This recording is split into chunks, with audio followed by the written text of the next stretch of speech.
Ang programang tumatalakay ng mga usaping may kinalaman sa pananampalataya sa Diyos. Ang pagtatanghal na sasagot sa mga katanungan patungkol sa banal na kasulatan. Reasons of Faith. Anumang uri ng paniniwala na walang pinagbabatayang katunayan o ebidensya ay matatawag na palapalagay lamang. Reasons of Faith deals with the evidence of our faith. Why we believe what we believe. Ito ang programang walang pinapanigan, ngunit mayroong tinitindigan. We don't take side, we take stand. Mula sa Reasons of Faith Media Ministry Studio, Manila, Philippines.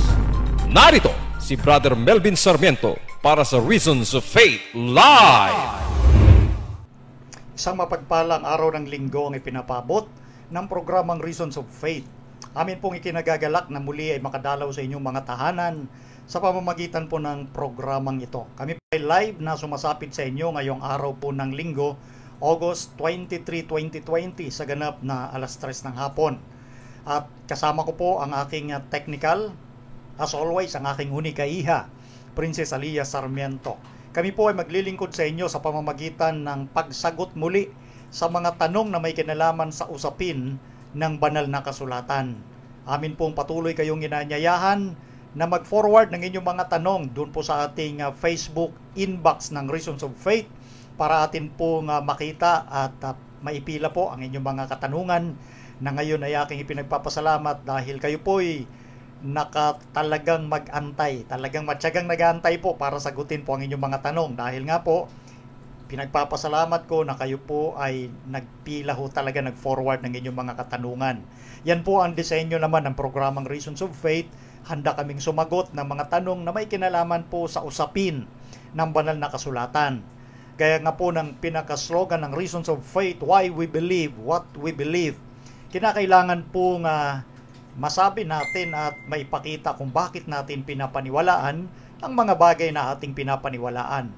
Kinakailangan pong ito'y nakabatay sa ebidensya ng salita lamang ng Diyos at hindi sa pamamagitan ng ating mga palapalagay lamang. So bigyan po natin ng rason ang ating mga pananampalatayang pinapaniwalaan. Yan po ang konsepto ng ating programa. Okay, so ngayon po ay patuloy po ko pong ina-announce at pinagpapasalamat dahil kagabi po ginanap ng Reasons of Faith Bible Institute Season 4 yung ating second meeting para po sa ating mga estudyante via Zoom. At ako po ay nagpapasalamat sa ating mga estudyanteng ito at sila po ay nakiisa na dumalo po doon sapagkat yung iba nga po ay kagabi ko lang nakita at nagpakilala nga po sila. At ako po'y nagagalak sa inyo dahil ang inyo pong pagnanais na matutunan ang salita ng ating Panginoon ay nakikita ko po sa inyong mga hangarin, layunin sa pamamagitan po ng inyong mga itinatanong kagabi. So purihin ang ating Diyos at tayo po ay magte-take off tuloy-tuloy na this coming last week nito pong August. I-upload ko na po yung atin hong video second lecture sa ating mga estudyante. At doon sa mga naka-view na ng ating first lecture, mag-ready na rin po kayo sapagkat next time out, this coming next month, September, yung kasunod naman yan ay exam ng first episode. So yun po yung ating panawagan sa lahat ng ating mga estudyante. At syempre, paki-flash ali yung ating Spirit of Prophecy series ay ginaganap natin every second Sabbath of every month. So by September, second Saturday or second Sabbath, itutuloy po natin ang 5th episode naman ng series na yan na tinatalakay natin. Ganon din yung atin hong YouTube channel, ang ROF Media Ministry, yan po ang logo. Diyan po ninyo makikita rin sa ating Facebook account. Yan po yung link na dadalhin kayo sa ating YouTube channel. And paki-subscribe po at kumbaga sundan natin ang ating programang yan by pressing yung notification bell po natin. Okay? So bago po tayo dumako doon sa pagbasa ng atin hong mga i-forward na messages ng ating mga followers at pagsagot sa inyong mga tanong, inanyayahan ko po kayo sa isang panalangin ng pagtatalaga sa ating Panginoon. Ama naming Diyos, kami po'y nagpapasalamat sa patuloy na ipinagkakaloob ninyong pagkakataon na kami po ay maging bahagi ng kasagutan sa mga itinatanong ng aming mga kapatid, ng aming mga kaibigan. Patnubayan kami, Ama, ng inyong banal na Espiritu upang maging matagumpay at ang karunungan buhat sa langit ang siya naming maging karunungan upang ang mga kasagutan ay magbigay ng pag-asa at katatagan ng pananampalataya, kaliwanagan, karunungan sa bawat isa na nanonood ng programang ito, na ang mga kasagutang ito ay maging pagpapala sa kanila at ganoon din sa kanilang buong sambahayan, mahanda sila sa nalalapit na pagdating ng aming Panginoong Hesus. Ipagpatawad din ninyo, Ama, ang anumang kasalanan upang ito hindi maging hadlang sa malayang pagdaloy ng inyong katotohanan. Ito po ang aming samot hiling sa pangalan ng Panginoong Hesus. Amen. Okay, so dako na ho tayo, Ali, dito sa pagbasa ng mga i-forward na messages ng atin hong mga followers ng programang Reasons of Faith. Mula kay Juan T. Nepomuceno III. Ang sabi niya po rito, watching late again, hinintay ko na lang na matapos at sisimulan ko sa replay. Kulang ang Sabbath afternoon pag hindi natin matunghayan ang programang ROF. So praise the Lord, Brother Juan, sa iyong patuloy na pag-antabay ng ating programa. Next, galing kay Brother June Juyad. Amen, ganda, malinaw, purihin ang Panginoong Diyos. Salamat sa Reasons of Faith. Happy Sabbath, Brother Melvin Sarmiento. Praise God, Brother June. Ito po'y kahapon na i-forward niya, no? Then galing kay Brother Richard Hinotan. Praise God. Very clear explanation. God bless ROF Ministry. So, praise God indeed, Brother Richard. Next, galing kay Sagun Ramil. Amen. Salamat sa napakagandang mensahe. God bless ROF Ministry. Praise God. Maraming salamat, Sagun. Galing naman kay Brother Cesar Diones. ROF promotes sharing information about God's Word. A very noble purpose in support of the Great Commission. God bless and more power. Maraming salamat, Brother Cesar. Yes, talagang tuloy-tuloy tayo sa pagpo-promote ng mga information mula sa salita ng ating Panginoong Diyos. Galing naman kay Dr. Maria V. Ornopia. Thank you for the new knowledge and for patiently explaining each questions. God bless. God always bless us with wisdom. God bless. So praise the Lord sa atin pong i-forward na ito, Dr. V. Galing naman kay Sister Esther Uy. Happy Sabbath everyone. Let us study the Word of God again. Thank you, Brother Melvin, for your ministry. Praise the Lord, Sister Esther. Next ay galing kay Joy Magpulong. Maraming salamat, Bro Melvin, sa napakalinaw na pagpapaliwanag at pagpapatunay na prinsipyo pagdating sa pakikisangkot sa usaping politika. Mahirap gawin ang dalawang bagay na magkasalungat. Nawa sa mga kapatiran na nakisangkot sa politika ay i-guide sila ng banal na Espiritu at sundin ang paraan ng Diyos. Praise God. Ito po yung naging topic natin sa tanong kasi kahapon at ating naging kasagutan. Next, uli, galing kay Brother June Juyad. Happy Sabbath. Oo nga, malinaw ang paliwanag. Ito'y maganda pakinggan, lalo na sa nais na madagdagan ang kanilang kaalaman tungkol sa Bible or kasaysayan. Patuloy lang tayo makinig sa program ni Brother Melvin Sarmiento, Reasons of Faith. Praise the Lord, Brother June. Galing naman.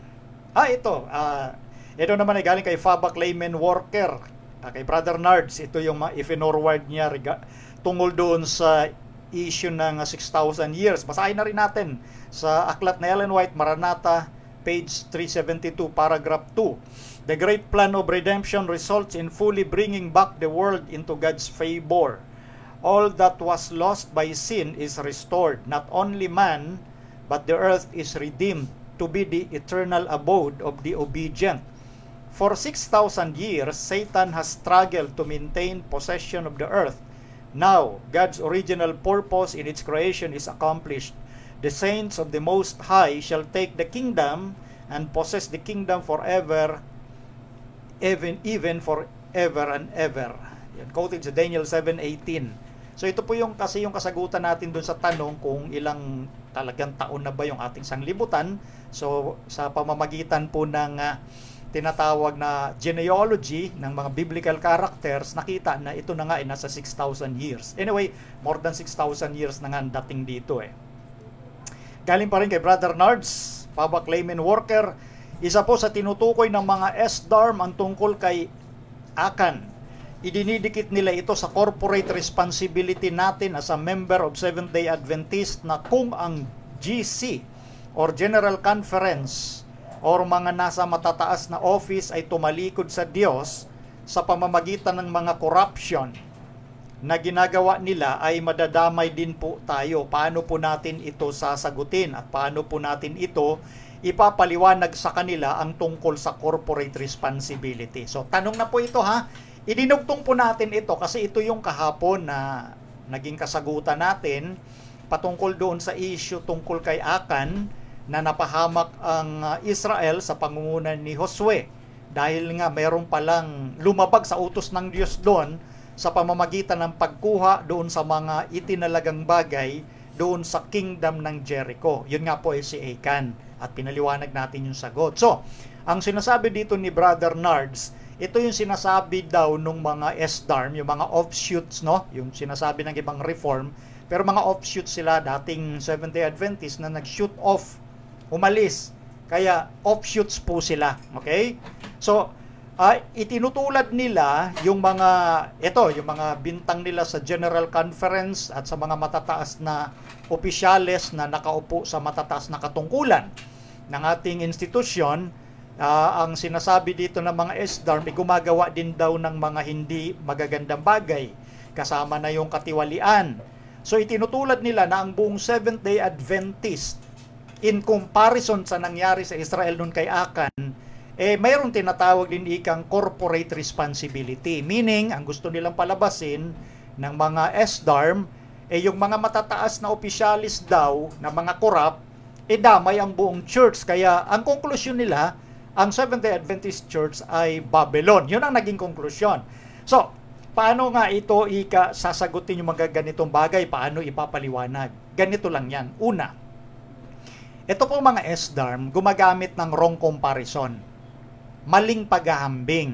Bakit?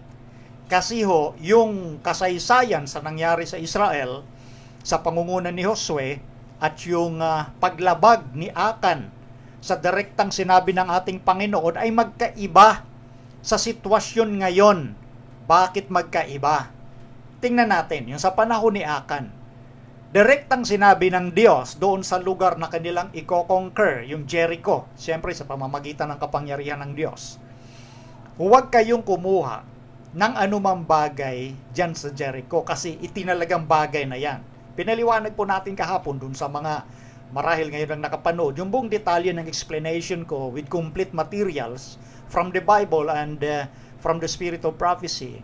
Sinagot natin doon yung ano yung mga itinalagang bagay na yon. So meaning, sa kabuuan, anumang bagay na nasa Jericho ay isinumpa, itinalaga. Okay? Separate na yun for destruction. Itong si Akan, na Israelita, nasilaw siya doon sa mga magagandang material things doon sa Jericho. Kinuhat itinago.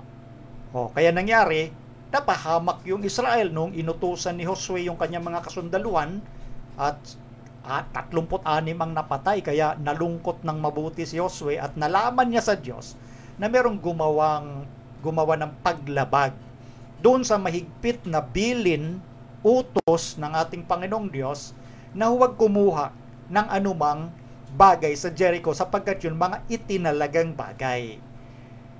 Yun yung issue at usapin doon sa panahon ni Achan. Mga itinalagang bagay na hindi dapat kunin right then under direktang utos yun. Whereas ito yung sinasabi ng mga SDARM na ito, nasabi ko nga, wrong comparison. Kung meron mang gumagawa, anyway, hindi pa nga napapatunayan Di ba? Kung meron naman talagang gumagawa, siyempre wala tayong tinutukoy dahil kung hindi natin sinasabing malinis, no? Ang tao po kasi, kaya nga sinabi ni Kristo, ito dediretsuhin ko na, sa parable sa Matthew chapter 13, particularly doon sa parable about the wheat and the tares, yung panirang damo at trigo, sila huwag magkasama sa iglesia. Ang alin? Yung trigo, meaning, yung mabuting binhi, at yung panirang damo. Yun po yung inihasik ng kaaway na dyablo sa iglesia. Sa makatuwid sa parable na yon, magkasama ang mabubuti at masasama sa loob ng iglesia. At ang sabi mismo ni Kristo, ang paghihiwalay sa masama at mabuti ay sa panahon ng pag-aani. Kailan yon? Hindi sa katapusan ng sanglibutan, sa pagdating ng ating Panginoong Hesukristo. At sino ang mag-aani ayon kay Kristo mismo? Yung mga anghel. Sa makatuwid, sa iglesia, meron tinatawag diyang wheat and tares. Pero hindi tayo ang binigyan ng karapatan ng Panginoon na maghiwalay sa mga yon. Samantalang yung kwento ni Achan, direktang sinabihan ng Diyos na huwag kumuha. Therefore, deliberate yung paglabag na ginawa ni Achan. Hindi yan kapareho sa nangyayari ngayon sa church. Habang lumalao ng panahon, sabihin na natin, meron talagang mga loko-loko dyan sa mga, sabihin natin, pamunuan, pero hindi natin alam kung sino yan. Hindi natin gawain yon. Hindi natin gawain yung katulad ng ginawa noon sa panahon ni Achan, na una, nais ng Panginoon paaminin na si Achan. Pero hindi umamin si Achan eh. Pinakita ng Panginoon yung kanyang galit sa pamamagitan ng pinabayaan niya yung mga kasundaluhan ng Israel nung pumunta sa Hai. Pinabayaan niyang hindi proteksyonan at may namatay na mahigit 30. Yun nga, 36. Pwede na sanang umamin si Achan ng kanyang kasalanan, hindi niya ginawa. And then by tribe, yung tribo, nagkaroon ng sapalaran. Para kung sino ang, kumbaga, tatapatan ng pagsapalaran na yun, diyan manggagaling yung, kumbaga, salarin. Hindi pa rin umamin sa Achan. And then tinukoy na yung mga sambahayan.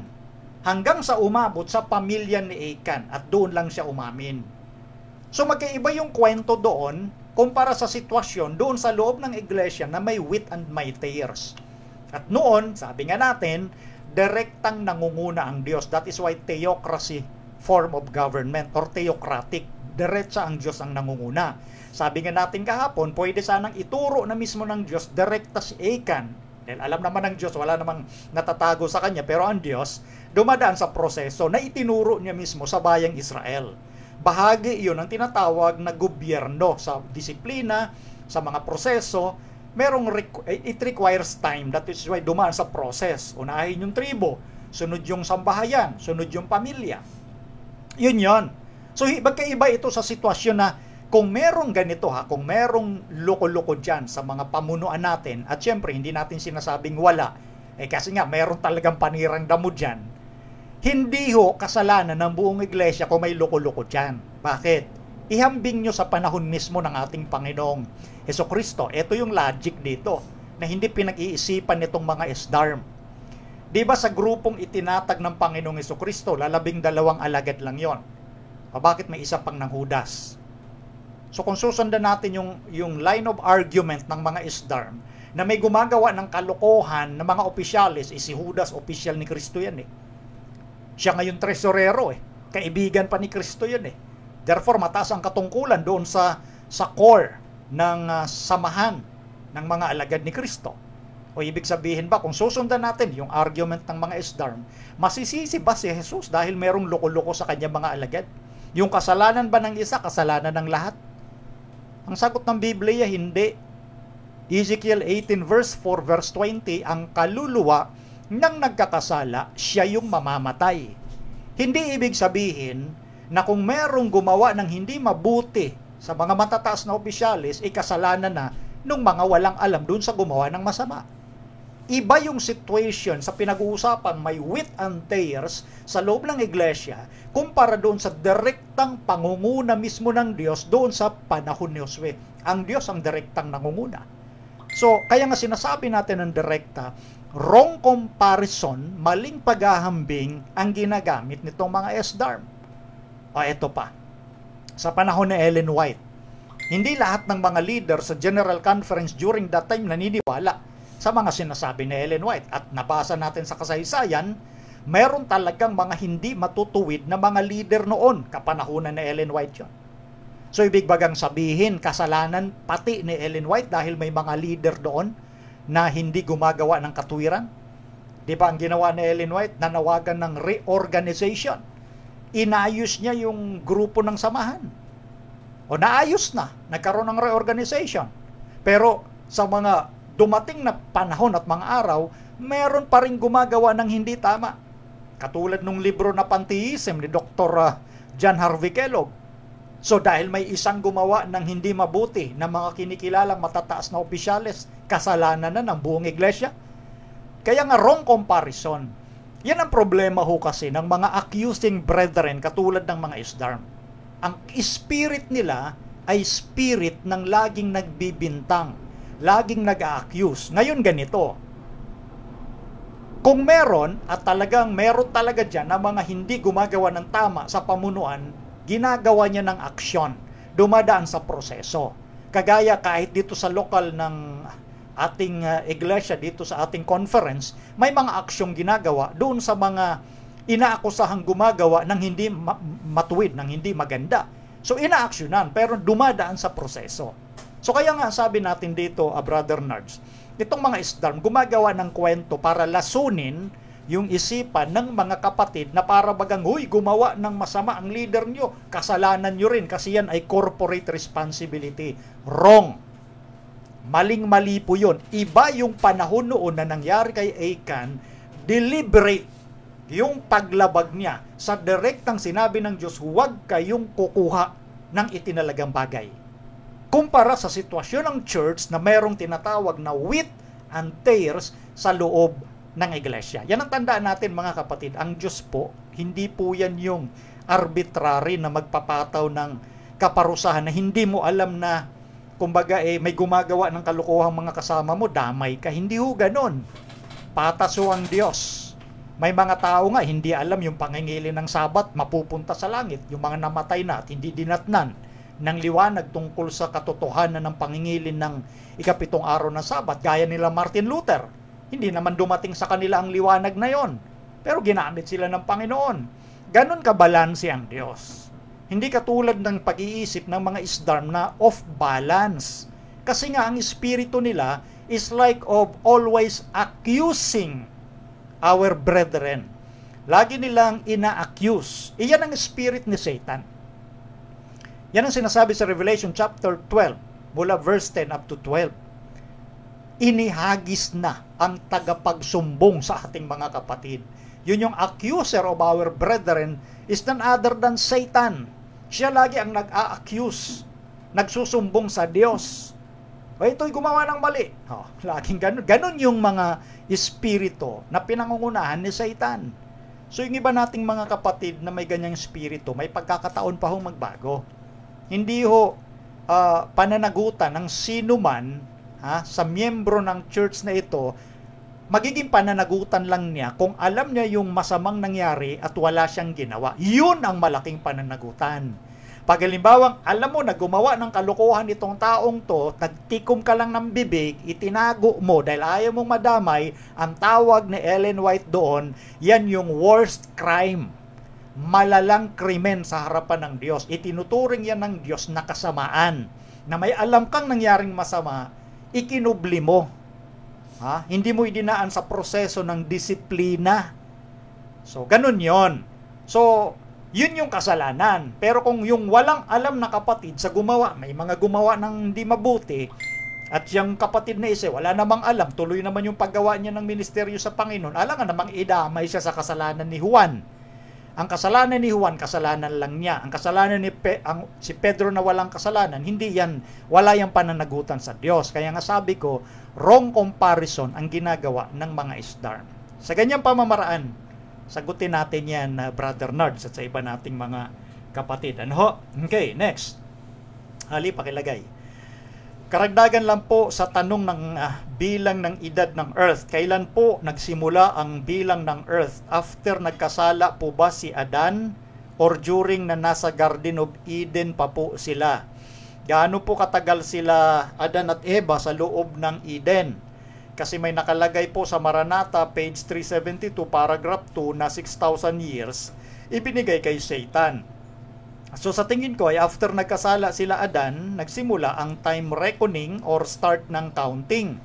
Kasi ang time sa Eden ay indefinite of time dahil nakadesign sila, Adan at Eva, na mabuhay ng eternity dahil sa tree of life. Tama po ba?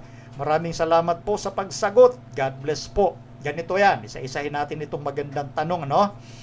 Yung ang tinatanong ni Brother Nards, yung pagbilang ng Earth, Ano yon? After ba nagkasala sila? O before nagkasala? Yung pagbilang, ibig sabihin yung pagbilang ng itong 6,000 years. At gaano ba katagal sila dun sa Eden bago nagkasala? Walang bilang eh. Wala naman sinasabi ang Biblia kung gaano sila katagal sa Eden bago nagkasala, no? So, yung mga bagay na nakakubli, hindi inihayag ng Panginoon, hindi natin nagagalawin yon kasi ang tawag doon panghihimasok or presumption, mga haka-haka lang. Hindi natin alam kung gaano katagal sila na tao dito sa lupa bago nagkasala. Kasi nga, ayon ika doon sa Maranatha, 6,000 years ang binigay kay Satan. So parang ang pagbilang ng panahon ng tao sa lupa, after na si Adan at si Eva ay magkasala. Ganito yan, parang yung kahapon kung naalala ninyo yung sagot natin. Kasi maging yung pagbaha ng panahon ni Noe, nabigyan po yun ng petsa. Around 4,656 BC. 4,656 BC. Ayon sa pagbilang ng mga creation scientist, no? Hindi yung mga evolution scientist. Iba yon. Iba yung mga evolution scientist. Okay? So, nung pinanganak si Abraham, nasa 2,166 BC. And then kinumpute nila backward sa panahon ni Adan, lumilitaw si Adan. Ito'y probability kasi walang eksaktong petsa dahil dyan po sa mga nabanggit kong petsa, maging yung kapanganakan ni Abraham. Yan po ay merong tinatawag na issue ng discrepancy dahil doon sa source. Yung source, yung pinagmulan ng paggamit ng bilang. Nabanggit ko po kahapon na meron kasing tinatawag na ang pinagbatayan Septuagint at yung isa Masoretic text. Yung Septuagint, yan po yung Greek translation from Hebrew Bible na nangyari noong 3rd century BC or around 250 BC. Ano ho? Okay? So, yung isa, Masoretic text, yan po yung standardized text ng Hebrew Bible. So, meron discrepancy doon. Like, for example, yung isa ang nabanggit na petsa nung panahon ng pagbaha ni Noe, mayroong 27th at yung isa ay 17th. So, mayroong at least 10 days na nag-o-overlap. So, ngayon, yung isang historian ng mga Hudyo na si Josephus, ang ginagamit niya, Hebrew Bible o talaga yung Torah. At bagamat hindi niya talaga pinagbabatayan yung Septuagint o yung Greek translation ng Hebrew Bible, natukoy niya kung ano yung mas dapat na gamitin. So, doon nagbatay ng petsa ng pagbilang kung kailang taon ipinanganak itong si Abraham, 2,166 BC, at yung baha bago si Abraham, syempre nandoon muna si Noe, around nasa 500 to 600 years. So, after ng baha, 500 to 600 years, saka ipinanganak si Abraham. So, from the time of Abraham backward sa time ni Adam, lumalabas around 4,000 BC. Okay? Lumalabas ganon. So, pagdating sa panahon ni Abraham, nasa 2,000 BC, no? So, mayroong 2,000 years na naglapse. Panahon ni Abraham hanggang kay Kristo, 2,000 years din. So, all in all, nasa sila? 4,000 years. Okay? So, from the time of Christ hanggang sa panahon natin, nasa 2,000 years din. Ang pinagbatayan noon, genealogy. For example, Matthew chapter 1 verse 17. Yun yung binasa natin at in-explain kahapon. Yung 3 generations. Yung tinatawag na 14th generation from the time of Abraham down to the time of David. 14th generation yon. So, from the time of David unto the time of captivity, Babylonian captivity, 14th generation din. From the time of Babylonian captivity to the time of Jesus Christ, 14th generation din. So, tatlong tig 14th generation. Pag kinuwenta mo yan at ginamit mo yung biblical computation ng isang generation, nasa 40 years. So, around 1,600 plus years yon from the time of Abraham down to the time of Jesus. So, kaya nga ni-round up na natin, nasa 2,000 taon. Backward, time of Abraham, doon kay Adam, pinaniniwalaan si Adam, ipinanganak something like 4,114 BC. So, 2,000 taon din yon. Abraham to Jesus, nasa 2,000 taon. Jesus time hanggang sa time natin ngayon, 2020 AD, nasa 2,000 years din. So, talagang yung tinatawag na 6,000 years or more than 6,000 years, mas eksakto dahil sa genealogy ng mga biblical characters. So, yun po yung atin pong kasagutan dito sa sinasabi na ito na nung sa writings ni Ellen White, nasa 6,000 years na ang pagnanais ni Satanas na pangunahan ng ating sanglibutan. So, tama yon. So, mula nung natukso niya si Adan at si Eva, bagamat hindi natin alam kung anong petsa yon, kaya nga yung probability ng kapanganakan o paglikha, yung paglikha kay Adam, yung probability, nasa 4,114. So, yun po yun. Yun yung atin hong gustong iparating doon. Anything, anumang, ang tiyak dito ganito Ang tiyak, there is no such thing as millions or billions of years simula nung nagkaroon ng tao dito sa lupa. Anyway, yung pagbilang po naman nitong binabanggit natin na nasa 6,000 years ay nakabata yan simula nung nagkaroon ng tao dito sa ating sanglibutan. So yon. So kung isipin man halimbawa natin na nagsimula lang yung pagbilang nung nagkasala si Adan kasi nga kumbaga sila ay nakadesenyo na mabuhay through eternity, so wala dapat petsa yon. Kaso nga merong test pa di ba? May test nilagay doon yung tree of life para sa pagkakilala ng mabuti at masama. So pag pinag-usapan yung foreknowledge ng Diyos, siyempre, walang makaka-question doon. Alam ng Diyos kung anong mangyayari.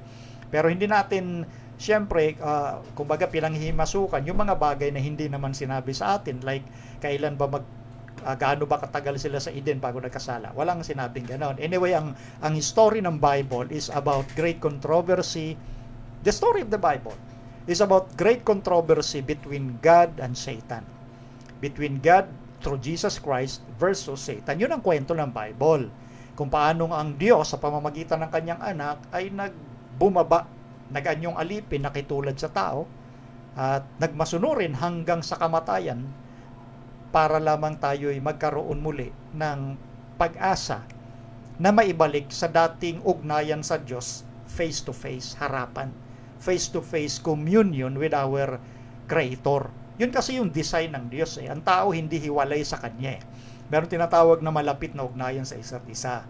Yun ang nasira dahil sa kasalanan. At yun ang ibinabalik ng Diyos. Kung payagan ng tao na makiayon doon sa Kanyang plano na maibalik tayo sa Kanya. Hindi kasi tayo pinipilit ng Diyos na maibalik sa dating sitwasyon. Although yung dating sitwasyon, grabe, napakaganda po nun dahil andiyan yung pagsasalaysay ng Biblia kung gaano kaganda. Walang hirap, walang lungkot, walang kamatayan, walang pagluha, lahat mabubuhay sa kaligayahan. Ganun ho ang plano ng Diyos sa sangkatauhan. Ang problema, yung tao, tumigas na yung puso. Mas inibig ng tao ang gumawa ng masama. Dahil ang kiling na ng tao, simula nung nagkasala, ang una nating mga magulang, ang paggawa ng kasalanan. Pero sa original na kalagayan ni Adam, hindi ho ganon. So anyway, yun po yung ating hong sagot sa magandang katanungang ito. Next, Ali, galing kay Glenn Hamero. Gumamit po di ba sila Joshua ng breastplate na nagliliwanag pagtapat sa angkan ni Achan? Kaya dinugtong ko po itong tanong na ito kasi nga kahapon po ito So, hindi ito yung ginamit kasi doon yung nagsapalaran. Nabanggit ko nga kahapon yung ilang mga ancient methodology pagdating sa pagsasapalaran kung paano matukoy. Pero tandaan natin, ang Diyos ang nangunguna Dinaan ng Diyos sa proseso, bagamat pwede niya nang sabihin sana kay Josue, si Achan yan, yung nagnakaw, yung lumabag. Pero dumaan nga sa process ng sapalaran. Tribo muna, pinaigsi hanggang sa mga angkan-angkan, and then umabot sa pamilya. At naturo ngayong pamilya ni Achan. So, etong paggamit ng breastplate na nagliliwanag, hindi ko nabasa doon sa puntong yun na ganun ang pamamaraan. Anyway, ang Diyos ang nanguna, kaya natukoy sila. Basta ang ginamit na term doon sa wikang Pilipino, pagsasapalaran. Okay? Next, Ali, galing kay Helen Celebria. Brother Melvin, bakit ganyan kalaki ang galit ni Satan sa ating Panginoon at ang dami namang nadadamay na nagkakasala. Ali, pakitanggal na sa screen, no? Bakit ganyan daw kalaki ang galit ni Satan? Ganito yan, ha? Tandaan natin na itong being na ito, itong angel, bago naging Satan, siya po ay napakagandang anghel. Siya po yung isinasalarawan doon sa aklat ni Ezekiel, Kapitulo 28, mula sa talatang 12 hanggang 17. Pag binasa niyo po ng buo yun po si Lucifer. Yung word na Lucifer, galing yan doon sa sulat ni Isaias 14:12. Dinidescribe o isinasalarawan din yung being na yun, yung angel na yun, na ang unang salitang ginamit ni Isaias, "How art thou fallen from heaven?" Paano na lumagpak ka mula sa langit? Di ba yung unang word, paano or how? Kasi kumbaga nagko-contemplate itong mga writer, paano nangyari na itong napakagandang being na ito, na angel, na leader ng mga anghel. Yan po yung katungkulan ni Lucifer bago siya naging Satan. Ang ibig kasing sabihin ng Satan, adversary, enemy, or kalaban, kaaway. Yun ang meaning ng Satan. Tinawag lang siyang Satan nung lumaban siya sa Diyos. Pero ang tunay niyang pangalan, Lucifer, sa Isaiah 14:12, yung son of the morning, yung kumbaga yung tala ng umaga. Tandaan natin na hindi lang si Lucifer ang binibigyang pangalang son of the morning or star of the morning, iba-ibang tawag, tala sa umaga, kasi lahat ng mga anghel ng Diyos, ayon sa Job 38:7, kinuquote ko na lang po kasi madalas ko namang maipakita sa inyo sa screen yan yung tungkol sa nag-aawitan yung mga bituing pang umaga at yung mga anak ng Diyos. Nung naglikha ang Diyos ng sanglibutan, nag-aawitan yung mga bituing pang umaga. So mga anghel yon. So yun din yung itinawag kay Lucifer, no? So, ang dahilan nito, bakit siya lumagpak, sinabi dito ni Ezekiel. Balikan natin. Aliyah pakilagay, Ezekiel 28, talatang 17. Sabi rito yung ganito, "Ang iyong puso ay nagmataas dahil sa iyong kagandahan. Iyong ipinahamak ang iyong karunungan dahil sa iyong kaningningan." Yun po yung sinasabing dahilan sa Biblia. Napakagandang anghel niya. Siya leader ng mga anghel. Siya yung naglilingkod mismo sa harapan ng luklukan ng Diyos.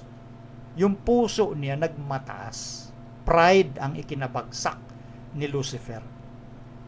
Huwag nyo nang itanong kung sinong tumukso kay Lucifer. Wala ho, yun nga yung mystery doon Sa kanya mismo yun. Siya po nung nag-create ng envy at ng pride sa kanyang sarili. Hindi siya nakontento sa kanyang kalagayan. Gusto niya pang lagpasan ng Diyos Isipin nyo, sabi nagmataas siya dahil sa kanyang kagandahan. Napakaganda nitong pagkalikha sa anghel na ito. Nilikha siya ng ating Panginoon. And then, ipinahamak niya yung kanyang karunungan dahil sa kanyang kaningningan. Ito naman ang sinasabi ni Isaias, pakilagay Aliyah 14:13. "At sinabi mo sa iyong sarili, ako'y sasampa sa langit, aking itataas ang aking luklukan sa itaas ng mga bituin ng Diyos. At ako'y uupo sa bundok ng kapisanan, sa mga kaduluduluhang bahagi ng hilagaan." Ayan pride ho ito Ali, pakitanggal.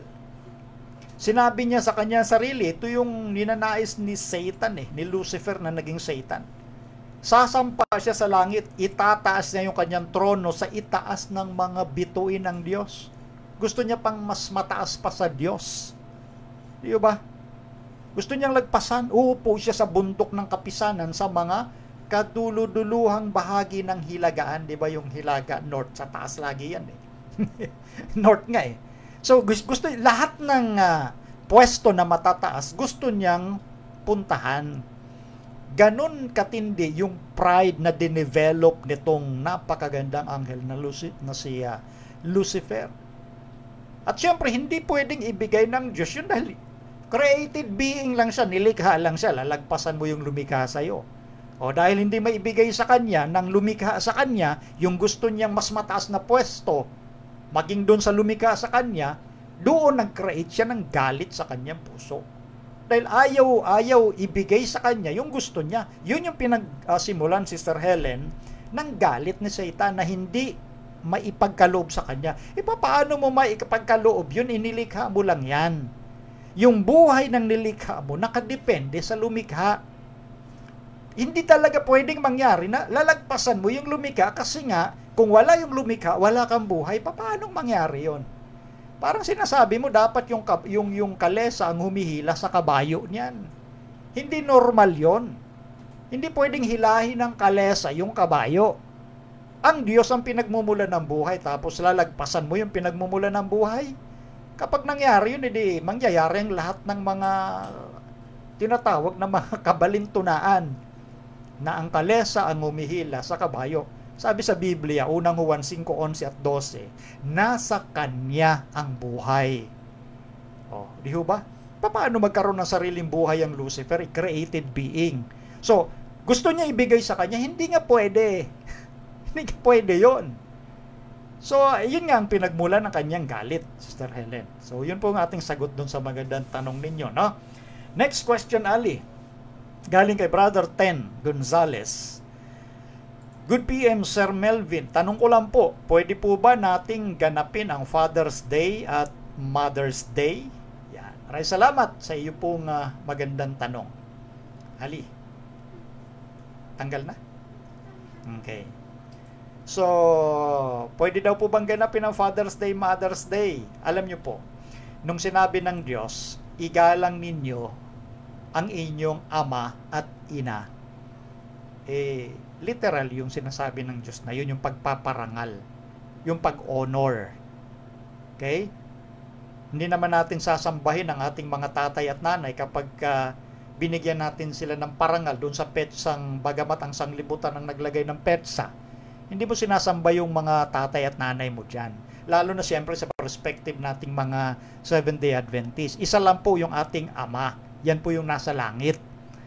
Di ba? So wala ho akong nakikitang masama na bigyan mo ng pagpaparangal yung ama at ina baging doon sa petsang inilaan ng sanglibutan. Kasi pagpaparangal yan sa magulang dahil sa kanilang pagsusumikap na maitaguyod ang kanilang pamilya, ang kanilang mga anak sa mga responsabling tatay at nanay. Yun po yun. So generally speaking, wala akong nakikitang masama.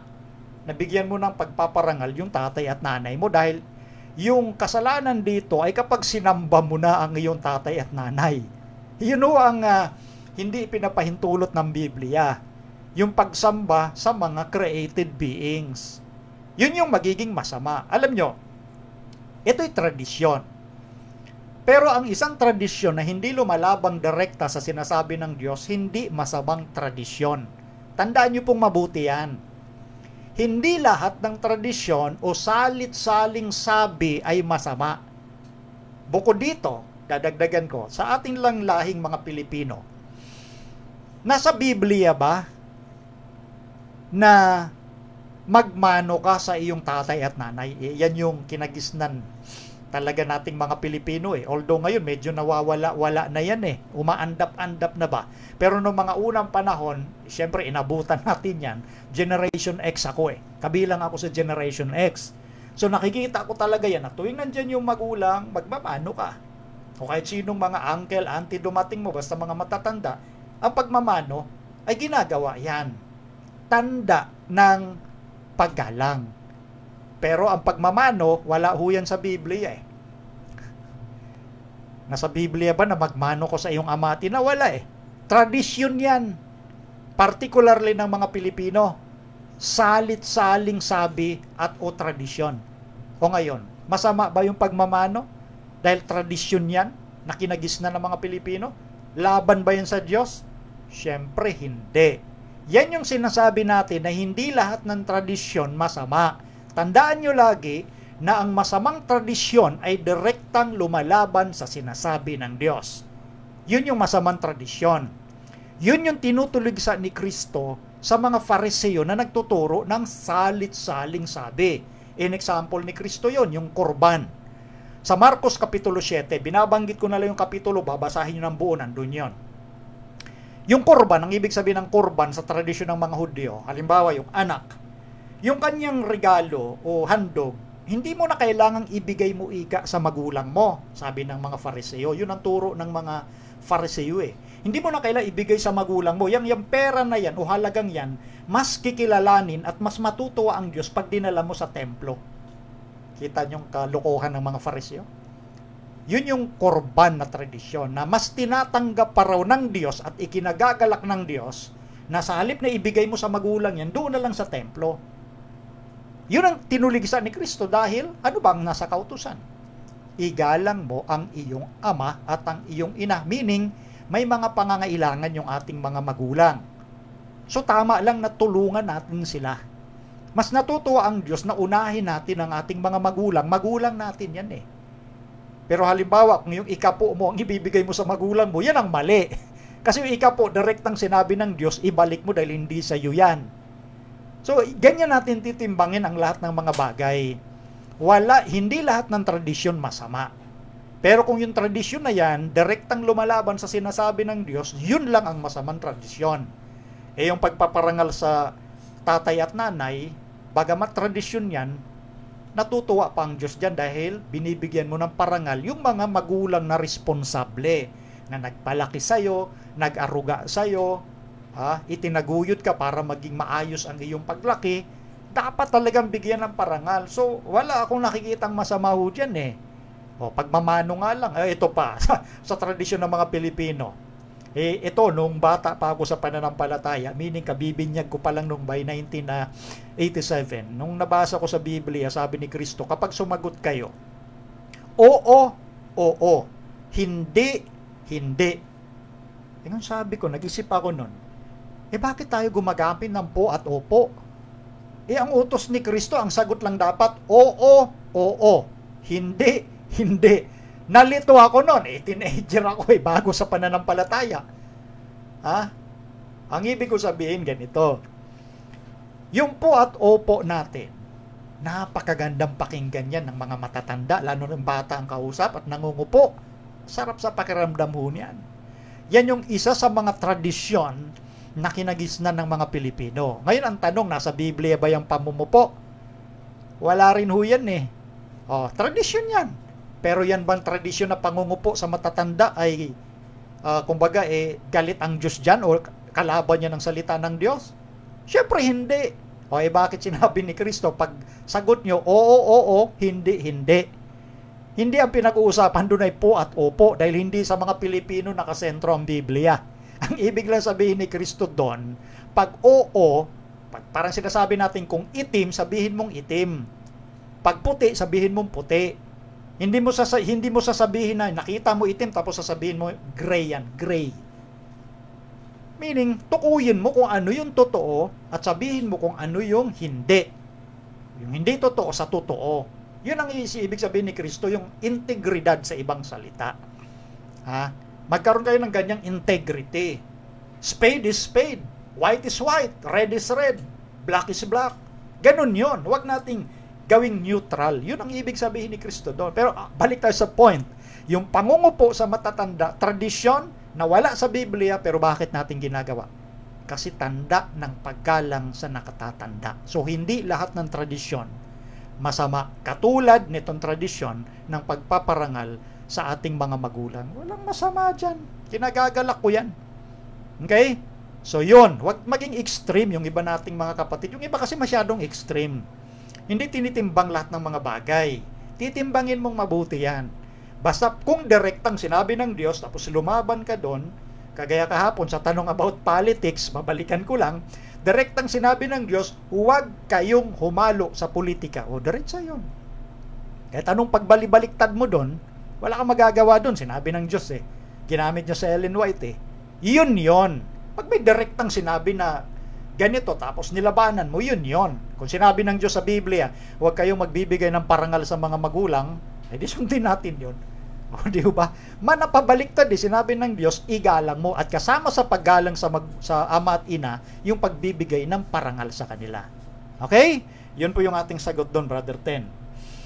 Next, Ali, galing kay Brother Marlon Anthony. Yan, isa sa mga estudyante natin to na nag-enroll. Good afternoon, Bro Melvin. Thank you po sa programa nyo. Malaki ang tulong nito sa mga Adventist at sa mga naghahanap ng tamang aral. Ask ko lang, paano mas mapapalakas pa?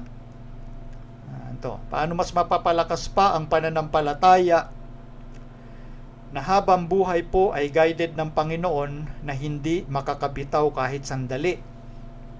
Yun bawat araw, oras at minuto at nasa Panginoon hanggang sa huli. Paano araw-araw lalago sa faith at magiging pagpapala din sa kapwa-tao. Maraming salamat sa inyong magandang tanong, Brother Marlon Anthony, no? Ganito yan. Ang kanyang nais, ayon sa Biblia, paano ba mapapalakas araw-araw ang pananampalataya na hindi ka makakabitaw sa ating Panginoon na ginagabayan kanya, and then, ang maganda nun, magiging blessing ka sa lahat. Maganda yung intention ng tanong. Ganito yan, no? Meron ako nabasa dito sa sinasabi ni Pedro. Pakilagay, Ali. 2 Pedro 1:5. Sabi rito, pansinin niyo po itong mabuti.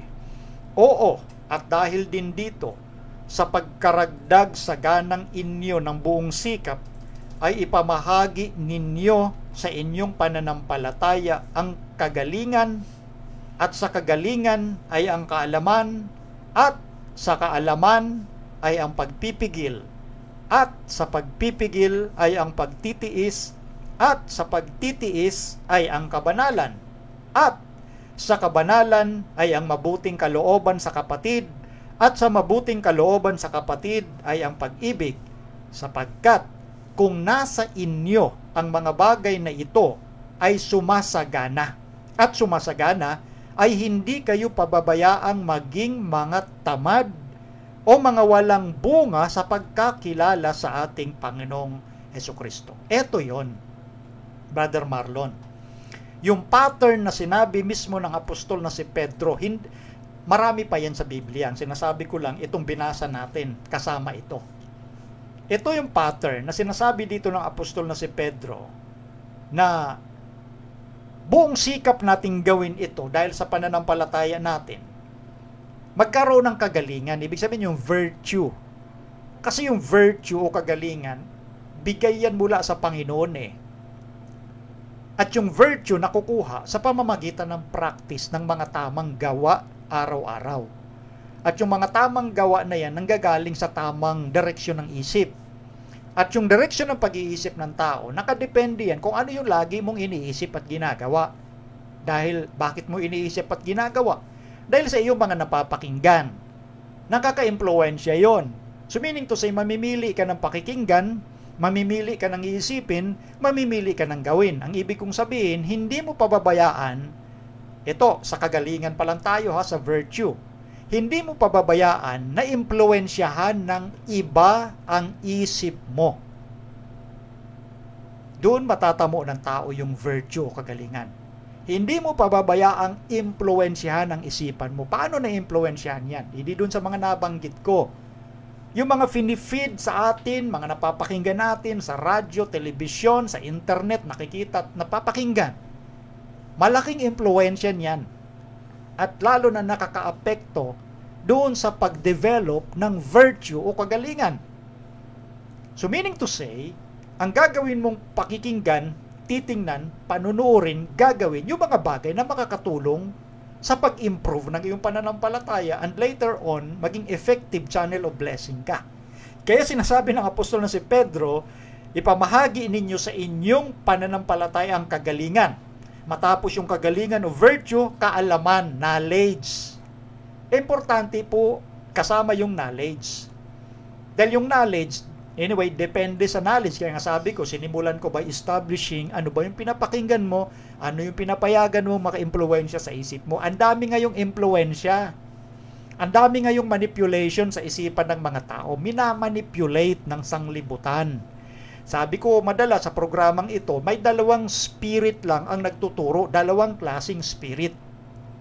Yun ay sinasabi ng apostol na si Pablo na nakatala sa unang Korinto, Kapitulo 2, mula talatang 11 hanggang 14. Sapagkat amin ikang tinanggap, sabi ni Pablo, hindi ang mga bagay na itinuturo ng espiritu ng sanglibutan, kundi sa itinuturo ng espiritong mula sa Diyos. So, dalawang klase ang espiritong nagtuturo. Espiritu mula sa sanglibutan, horizontal, at espiritong galing sa Diyos vertical. Hindi po magkakalapit ang spirit ng sanglibutan at spirit ng Panginoon. Kung paanong malayo ang hilaga sa timog, north and south, hindi maglalapit yan. Kung paanong ang east sa west, hindi pwedeng maglapit, silangan kanluran. Kung paano ang itim at puti, hindi pwedeng paglapitin yan at sabihin mong puti pa rin o itim pa rin. Pero ang kaaway, ginagawa niya maglapit ang mabuti masama. Sabi sa Isaias Kapitulo 5, talatang 20, tinatawag na dilim yung liwanag at yung liwanag dilim. Inaaring matamis yung mapait at inaaring mapait yung matamis. Yun ang sinasabi natin, nasa sanglibutan, pilit pinaglalapit, pero yung kaalaman na mula sa Diyos, hindi mo pwedeng i-combine sa kaalaman ng sanglibutan. Malayo po yun eh. Hindi pwedeng maglapit kagaya ng hilaga sa timog. Kaya yung kaalaman na yun, nakadepende kung ano ang iyong pinapakinggan, ano ba nakaka-impluwensya sa tao. So, kasama yon.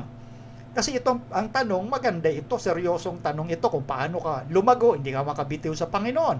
So, manatili ka sa virtue galing sa Panginoon, sa kaalaman galing sa Panginoon. At kung may kaalaman kang galing sa Panginoon, sabi ni Pedro, kasunod ng kaalaman, pagpipigil. Yan.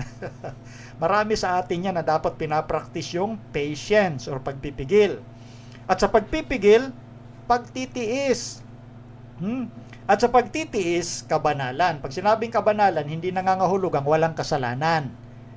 Madalas ko naman sabihin dito, sa Biblia, pag sinabing kabanalan, yan po yung separation. Nakabukod ang mga anak ng Diyos sa mga isipan, galaw, at salita ng sanglibutan. Kaya ang ibig sabihin ng banal, ibinukod, separation. Kaya ang sabi ng apostol na si Pablo, Roma 12:2, mag-iba kayo. Synonym ng tinatawag na holiness is different, being different. Iba ka. Dahil hindi o talaga magkapareho yung isipan, galaw ng sanglibutan, dahil yung turo ng sanglibutan yan eh. Spirit ng sanglibutan yan eh. Doon sa turo at galaw ng ating Panginoon na itinuturo ng Espiritu ng Diyos. Kaya magkaiba.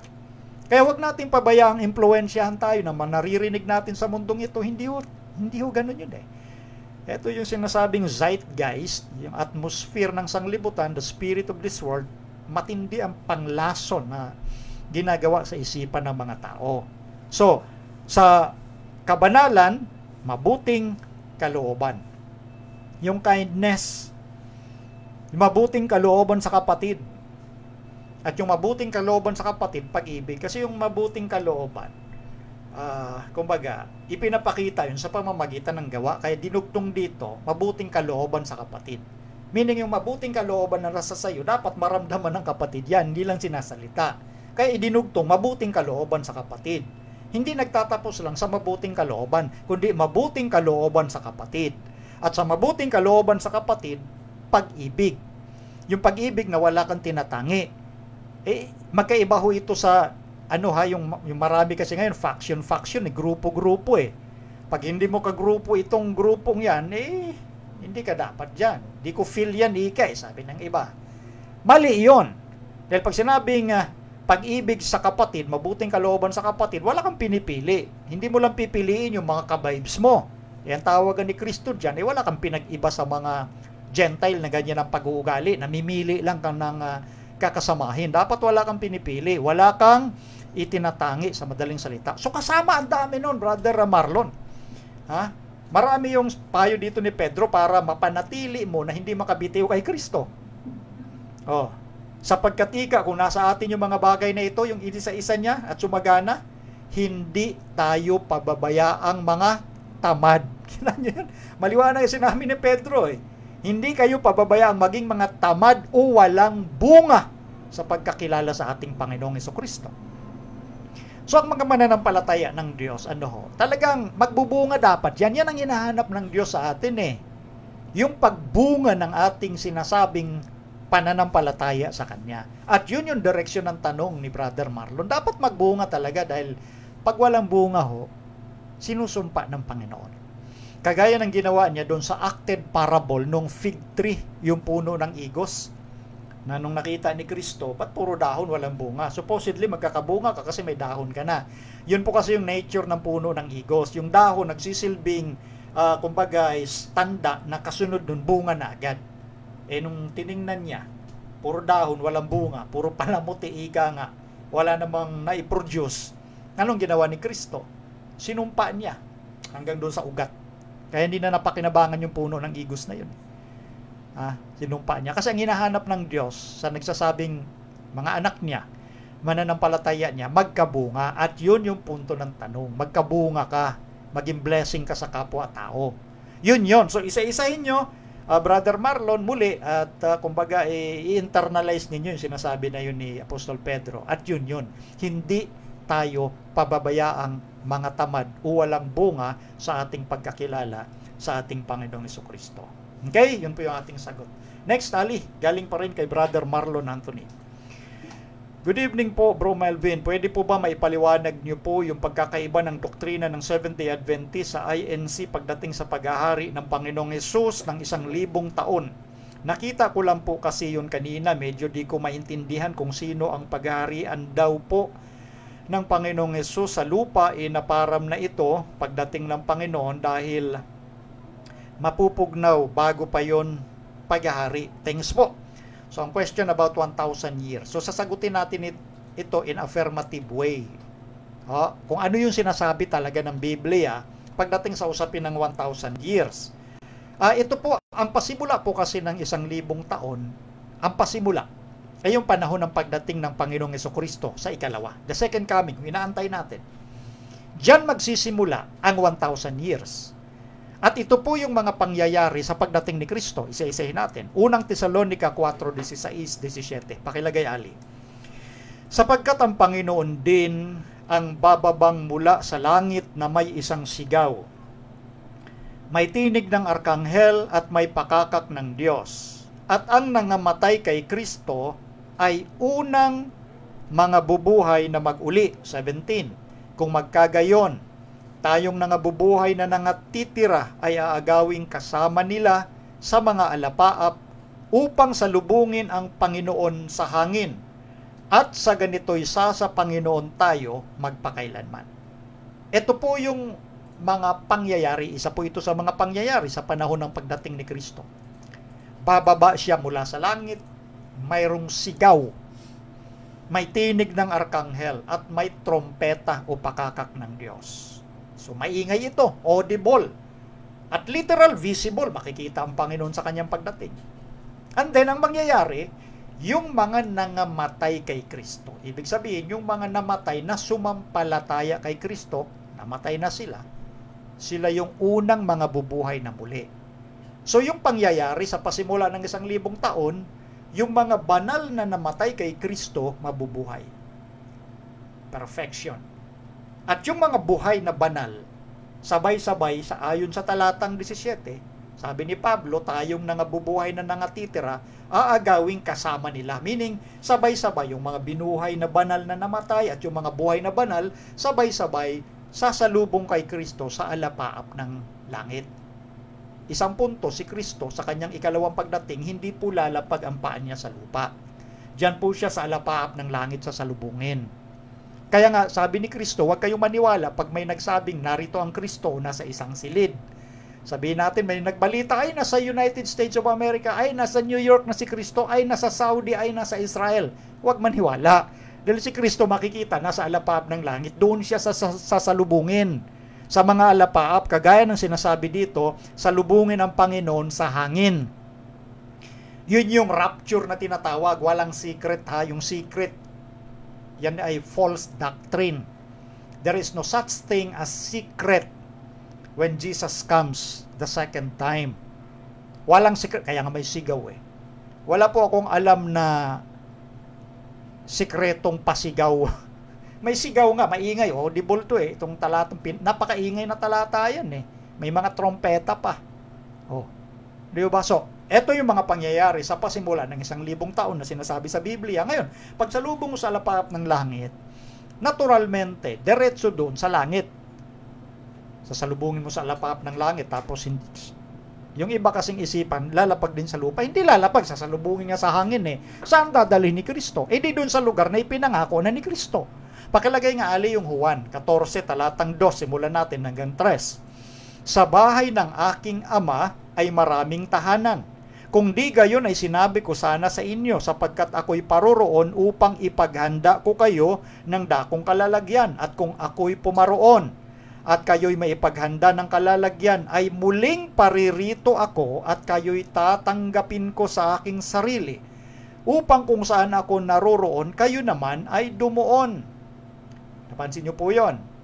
So mayroong pinaghahandaan si Kristo doon sa langit hanggang wala pa siya. Alin yung pinaghahanda niya sa atin? Yung dakong kalalagyan. Inihanda ni Kristo yung ating tirahan doon sa langit. At ang sabi niya, kung ako'y makaparoon at maipaghanda na ng dakong kalalagyan, muling paririto ako. So, sa panahon ng rapture, nung nabuhay yung mga banal, na namatay at yung mga patay na banal sabay-sabay salubungin si Kristo sa lapap, diretso doon natural sa lugar na inihanda ni Kristo. Naghanda pa siya ng lugar tapos hindi rin pala tayo dadalhin doon. Doon niya tayo dadalhin doon sa bahay ng kanyang ama na maraming tahanan. Yun ang mangyayari sa pasimula ng 1,000 taon. Sa makatuwid ng 1,000 taon, yun yung 1,000 taon na kasama si Kristo sa kaharian ng langit. Yan ang sinasabi sa Biblia. Ngayon, ano ang mangyayari sa masasamang namatay at sa masasamang buhay?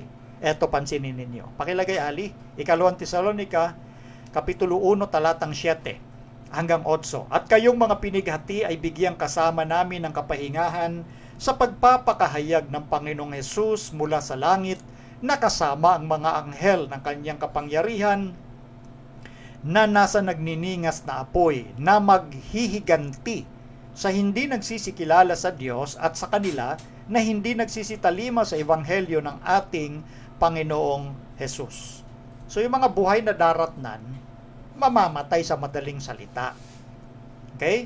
Mamamatay ho, natural. Yung mga patay, mananatiling patayan. Mamaya, babasahin ko po sa inyo. Isa pa, Aliyah. Apokalipsis 6:15. At ang mga hari sa lupa, at ang mga prinsipe, at ang mga pangulong kapitan, at ang mayayaman, at ang mga makapangyarihan, at ang bawat alipin, at ang bawat laya, ay nagsipagtago sa mga yungib at sa mga bato at sa mga bundok. At sinasabi nila sa mga bundok at sa mga bato, mahulog kayo sa amin, at kami inyong itago sa mukha noong nakaupo sa luklukan at sa galit ng kordero. O, napansin nyo? Yung mga hari, pangulong kapitan sa lupa na hindi sumampalataya kay Kristo, mas ginusto pa nila na bagsakan na lang ng mga bato at ng mga bundok kaysa makita nila yung kordero o si Kristong nakaupo. Hindi nila kayang tingnan. Binasa natin doon sa 2 Tesalonica, di ba? Talagang si Kristo sa kanyang pagdating, yung brightness of His glory, matindi. Hindi nila kayang tingnan ng masasama ang Panginoong Hesus eh. So yun ang tinatawag sa makatuwid, mamamatay itong masasamang buhay. At yung mga masasamang patay, mananatiling patay.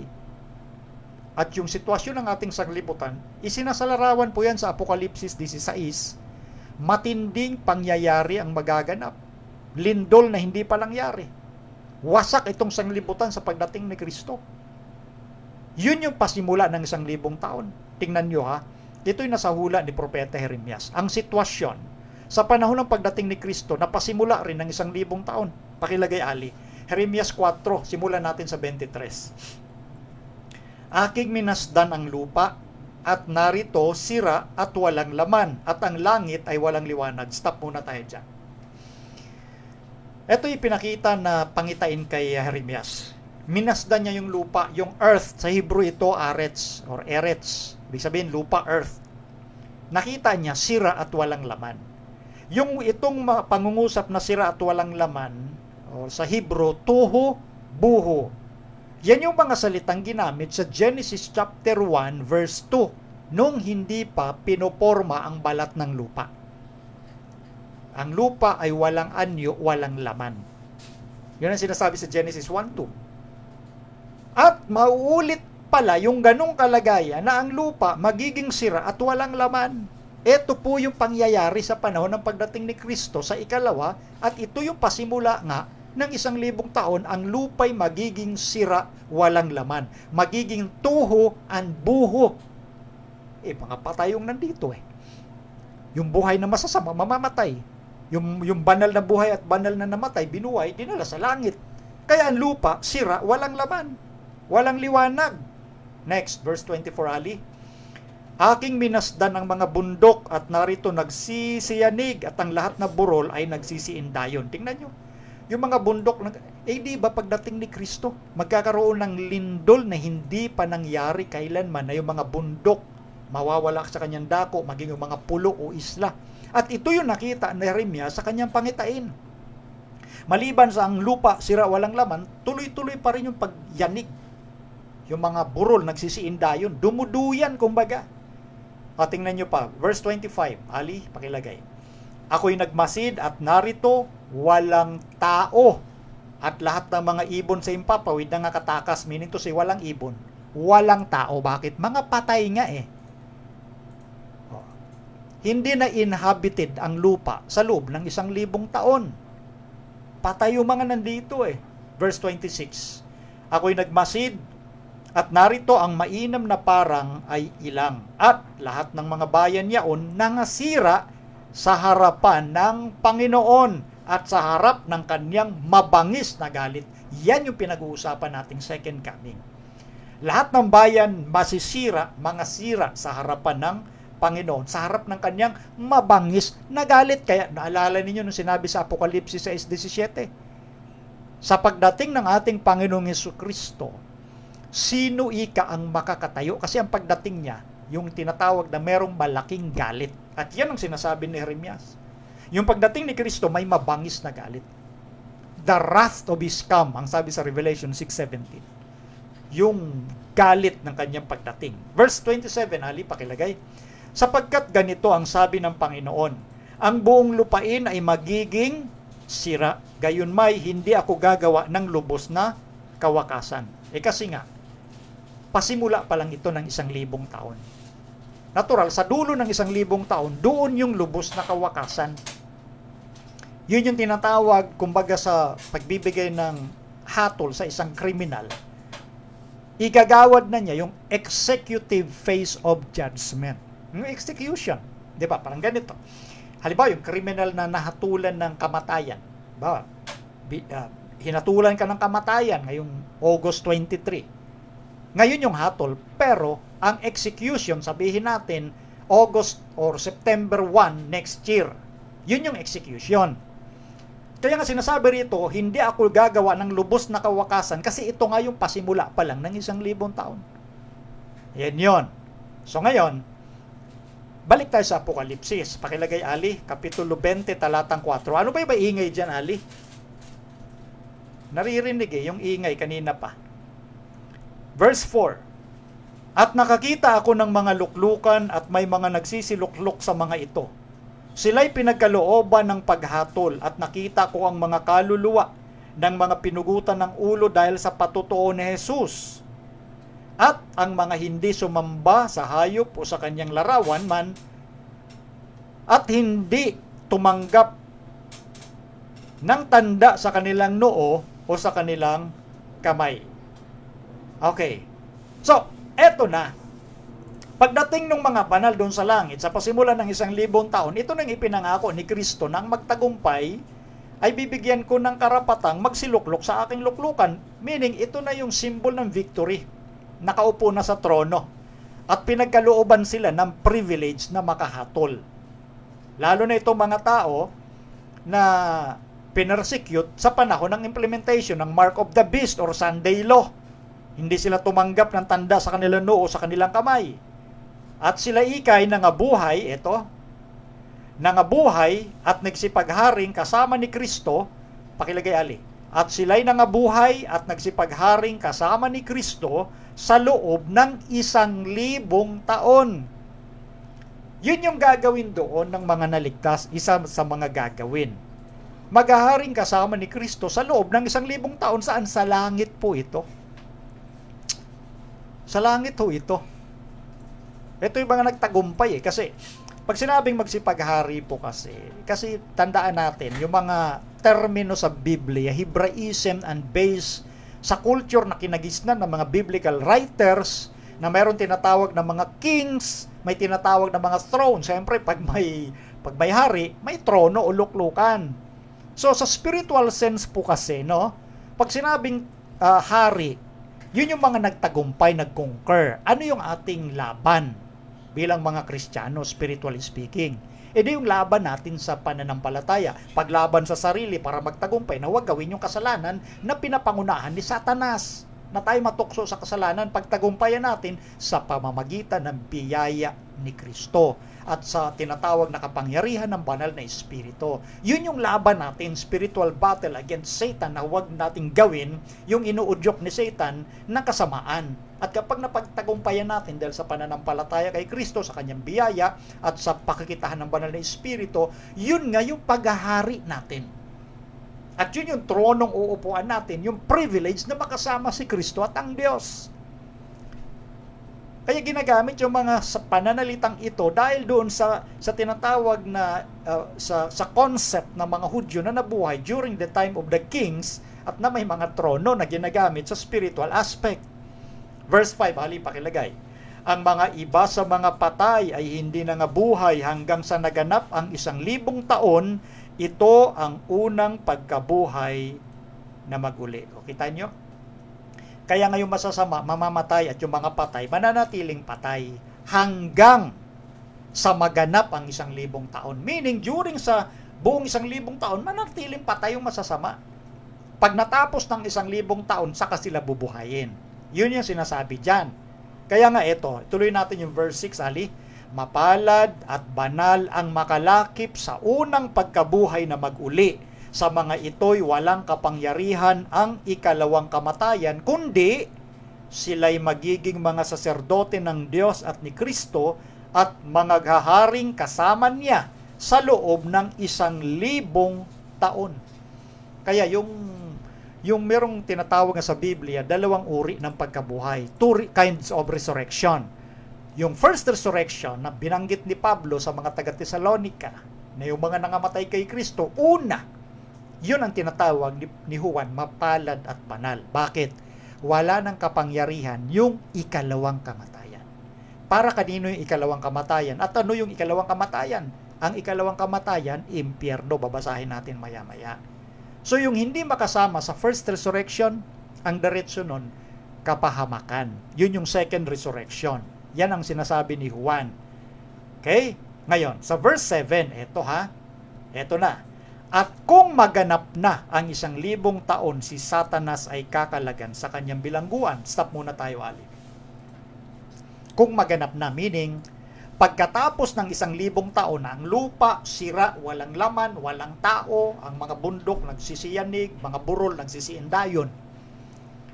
Ang mga nandito lang, during that time, sa earth, desolated, tuho-buho, sira, walang laman. Kagaya ng sitwasyon bago pinorma ang ating sanglibutan o create, yan ang sitwasyon. At ang nandito sa sanglibutan na buhay, walang iba kundi si Satanas at ang kanyang mga anghel. Nag-aantay sila sa loob ng 1,000 taon ng execution. Kaya dito, pagkatapos ng 1,000 taon, sinasabi dyan, si Satanas kakalagan. Ano ba yung tali na itinali kay Satanas? Pag binasa nyo nga mula sa verse 1 ng chapter 20, doon nga siya tinalian. At siya inilagay sa kalaliman or abyss. Symbol yon, yung tali na yon, na kung tawagin natin ay chain of circumstances. Tanikala ng mga pangyayari sa wikang Pilipino. Anong pangyayari? Di wala na nga siyang dadayain. Mga patay na yung tao. Di ba yun ang purpose ni Satan? Kaya siya narito para dayain ang tao, maisama niya, maidamay niya doon sa paghatol na gagawin ni Kristo sa kanya. Kaya nga yung impyerno nakalaan lang dapat kay Satanas yan. So wala siyang dadayain. Mga patay nga hanggang ika sa maganap ang 1,000 taon. Kung maganap na, si Satanas kakalagan. Anong ibig sabihin ng simbolong kakalagan? Kung ba inalis yung tali, meron na siyang dadayain. Bakit? Ibinuhay na ng Panginoon yung masasama para hatulan, masasamang tao. Tingnan nyo Tuloy natin, Ali. Verse 8. At lalabas upang dumaya sa mga bansa na nasa 4 na sulok ng lupa, sa Gog at sa Magog, upang tipunin sila sa pagbabaka na ang bilang nila ay gaya ng buhangin sa dagat. Stop na muna tayo dyan.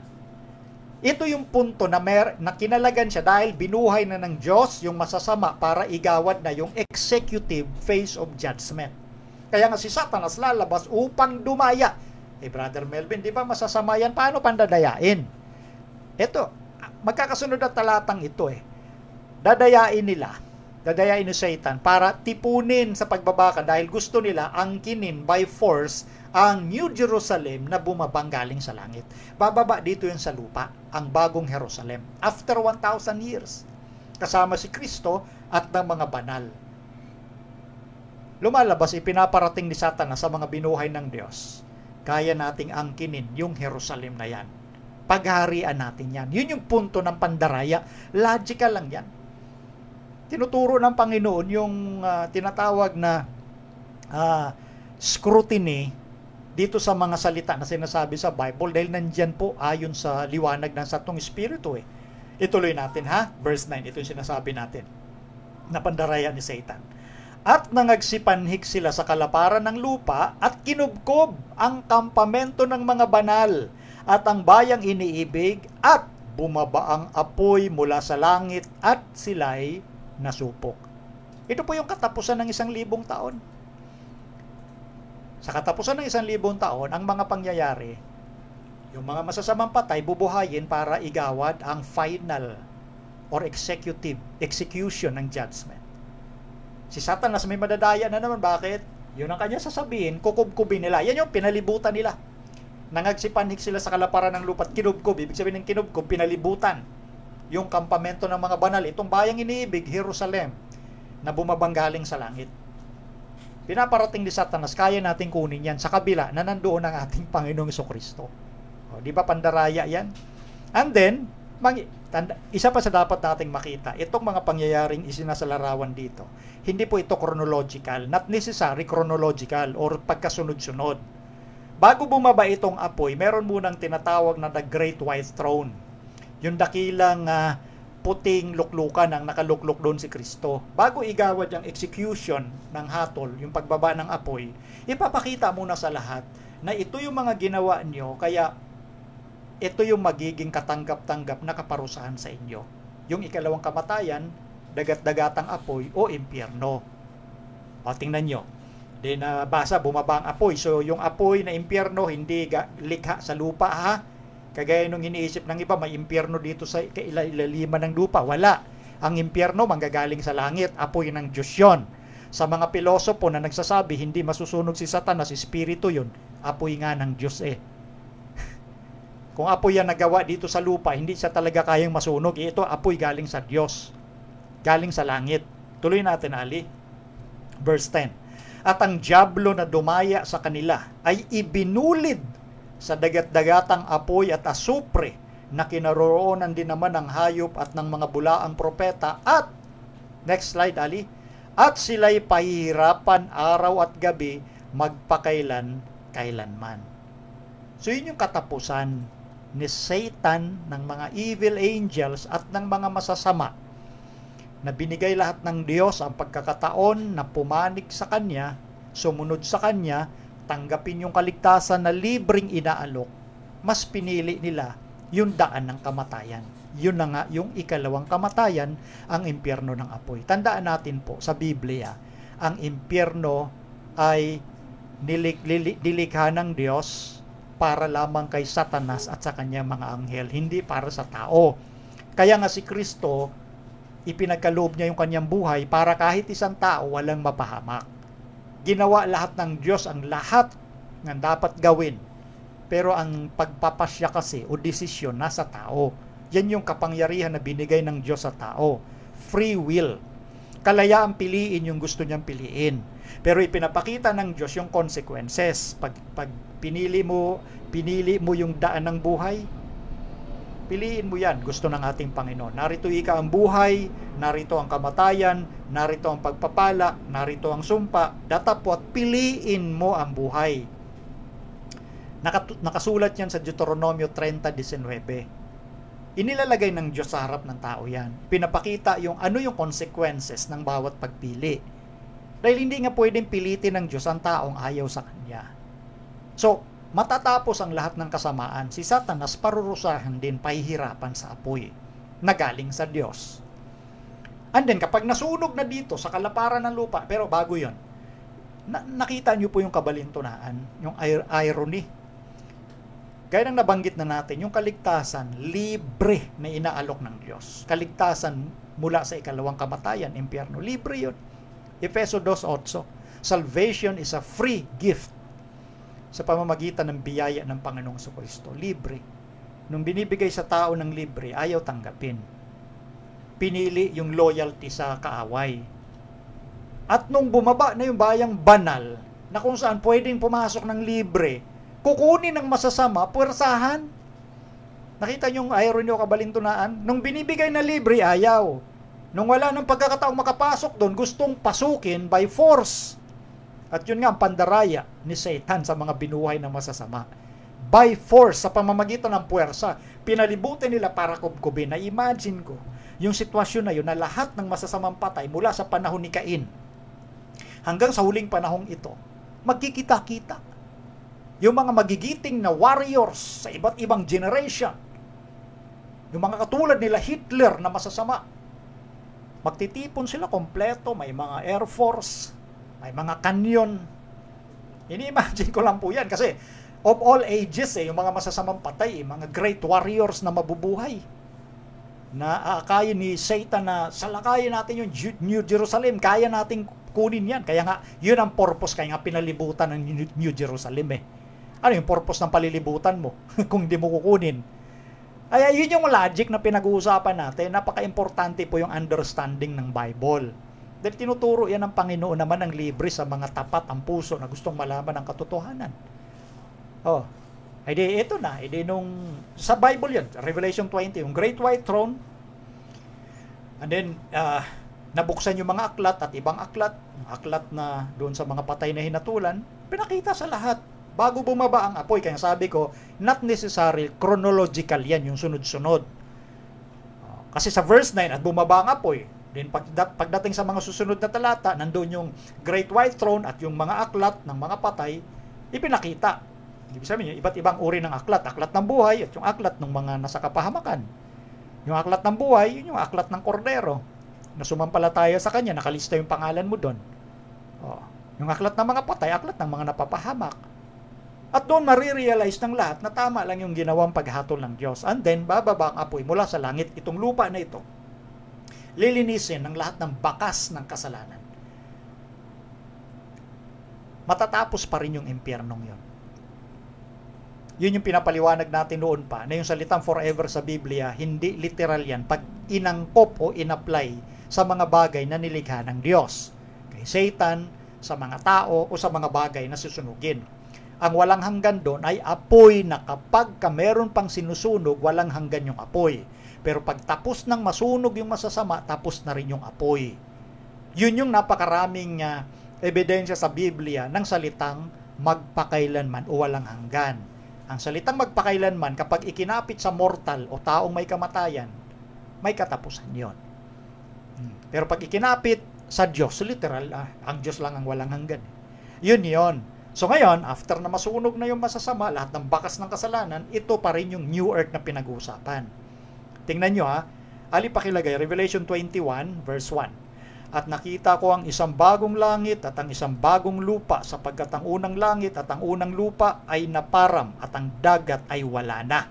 Ito na ngayon yung new heavens, new earth. Ito yon after the destruction of all the wicked, kasama yung nagpropagate ng kasalanan, none other than Satan and his angels, yung mga laksa-laksa rin yung mga anghel, yung 1/3 na inilabas doon sa langit. And then yung dagat ay wala na, kasi yung dagat symbol ng separation o paghihiwalay, di ba?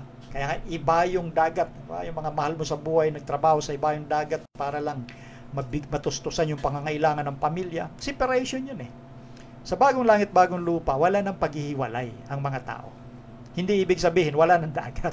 Kasi wala namang kasalanan yung dagat para pawiin ang dagat. Ibig sabihin, there is no separation. Tandaan ninyo, ang writer na ito ay si Juan. Sa panahong sinusulat ito ni Juan, siya ay na-separate sa kanyang mahal sa buhay dahil ipinatapon siya ng emperador ng Roma doon sa isla ng Patmos. At itong vision na binabasa natin ay doon sa isla ng Patmos ito. na walang kasama si Juan, kundi yung mga tinuturing na mga kriminal na ipinatapon doon kasama niya. So yun, so ang dagat na wala na yung separation. Si John sa time na ito, separated sa kanyang mga mahal sa buhay. Isolated. Pero sa kanyang isolation, doon siya sinamahan ng ating Panginoong Jesucristo. Okay? So yun po yung usapin sa Bible ng 1,000 taon. Wala nang iba pa.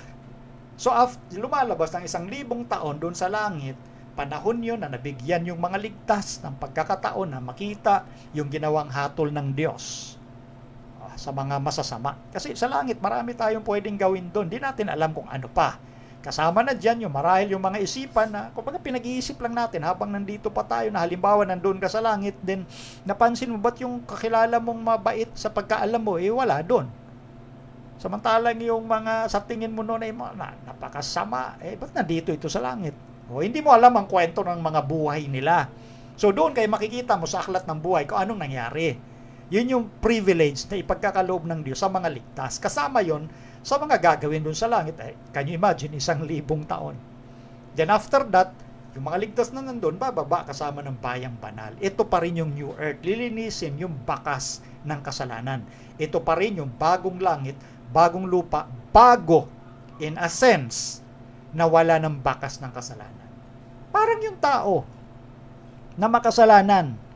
2 Corinthians 5:17, no tinanggap si Kristo, ano ang tawag sa kanya ng Biblia? Bagong nilalang. Ibig bagang sabihin, nung tinawag ka Juan de la Cruz na bagong nilalang, hindi ikaw si Juan de la Cruz. Ikaw pa rin yun. Kaya lang iba ng pag-iisip mo. Ayon na sa kabanalan at pagsunod, pagpaparangal sa ating Panginoong Diyos. Wala na yung bakas ng isipan na gawin mo yung dati mong ginagawa na kamalian. Ganon din sa bagong lupa at bagong langit. Kaya naging bago, wala ng bakas ng pagkakasala o kasalanan. Yun po ang magandang pangako ng Diyos. Kaya panghawakan natin yung matibay. Okay, yun ang ating sagot doon. Last na tanong na ito, Ali. Galing kay Brother William Gomez. Good evening again, bro. Meron lang akong mahalagang bagay na itatanong. Meron nagbibigay ngayon ng mensahe about judgment that must begin in the house of Israel, as well or of the people of God and of the living. Meron daw impending judgment of God before the second coming of Jesus found in Ezekiel 9 about the literal fulfillment of slaughtering of the angel of God to the wicked people of God that will pave the way also of the cleansing of the church to be able to stand in the last days with the 144,000 and the multitude of revelation. Paki-enlighten nga ako, bro. Aliyah next. Specifically, doon sa slaughtering of the wicked people.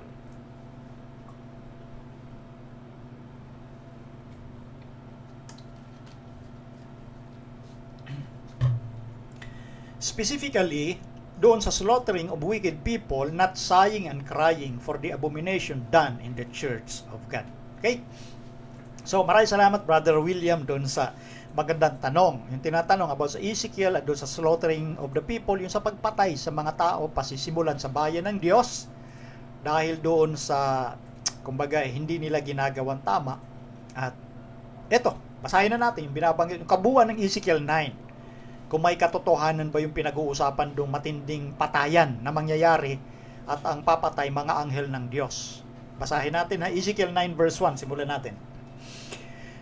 Nang magkagayoy, sumigaw siya sa aking pakinig ng malakas na tinig na nagsasabi, magsilapit yaong mga may katungkulan sa bayan, na bawat isa ay may kanyang pangpatay na almas sa kanyang kamay. At narito 6 na lalaki ay nagsipanggaling sa daan ng mataas na pintuang daan, na nalalagay sa dako ng hilagaan na bawat isa ay may kanyang pangpatay na almas sa kanyang kamay. At isang lalaki ay nasa gitna nila na nakapanamit ng kayong lino na may tintiro ng manunulat sa kanyang tagiliran. At sila'y nagsipasok at nagsitayo sa siping ng tansong dambana. At ang kaluwalhatian ng Diyos ng Israel ay umilanglang mula sa kerubin na kinapapatungan hanggang sa pintuan ng bahay, at kanyang tinawag ang lalaking nakapanamit ng kayong lino na may tintiro ng manunulat sa kanyang tagiliran. Verse 4. At sinabi ng Panginoon sa kanya, pumaroon ka sa gitna ng bayan sa gitna ng Jerusalem at maglagay ka ng mga tanda sa mga noo ng mga taong nangagbubuntong hininga at nagsidaing dahil sa lahat na kasuklam-suklam na nagawa sa gitna niyaon. At sa mga iba ay sinabi niya sa aking pakinig, magsiparoon kayo sa bayan na magsisunod sa kanya at manakit kayo. Huwag magpatawad ang inyong mata. O kayo man ay mahabag, lipulin ninyong lubos ang matanda, ang binata, at ang dalaga, at ang mga bata, at ang mga babae. Ngunit, huwag lumapit sa sino mang lalaki na tinandaan, at inyong pasimulan sa aking santuaryo. Nang magkagayoy kanilang pinasimulan sa mga matandang lalaki na nasa harap ng bahay. Verse 7. At sinabi niya sa kanila, lapastanganin ninyo ang bahay at punuin ninyo ng patay ang mga looban. Magsilabas kayo. At sila'y nagsilabas at nanakit sa bayan. At nangyari habang sila'y nananakit. At ako'y naiwan. Na ako'y nasubasob at sumigaw ako at aking sinabi, Panginoong Diyos, iyo bagang lilipulin ang buong nalabi sa Israel sa iyong pagbubugso ng iyong kapusukan sa Jerusalem. Verse 11, last.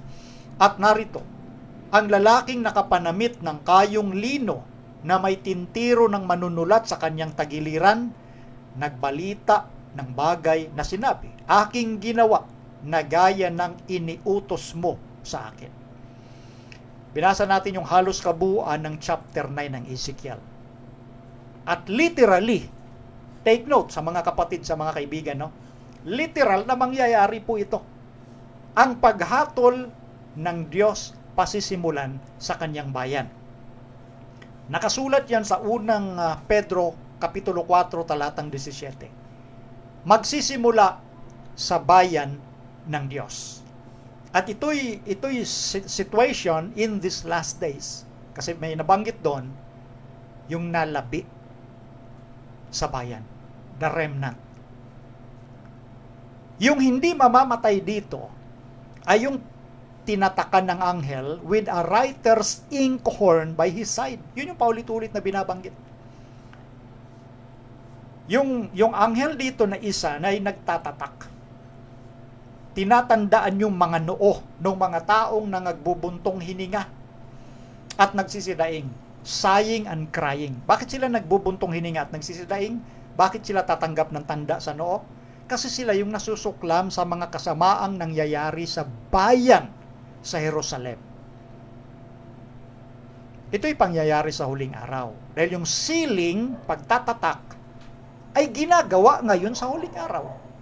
Etong pinag-uusapan sa Ezekiel chapter 9 na pagtatatak, yan din po ang sinasabi sa Revelation chapter 7 verses 1 to 4 na sinisigawan ng isang anghel yung apat na pigilan muna ninyo yung apat na hangin bago humihip at maipahamak ang buong lupa hanggang sa aming matatakan sa kanilang mga noo ang mga alipin ng ating Diyos.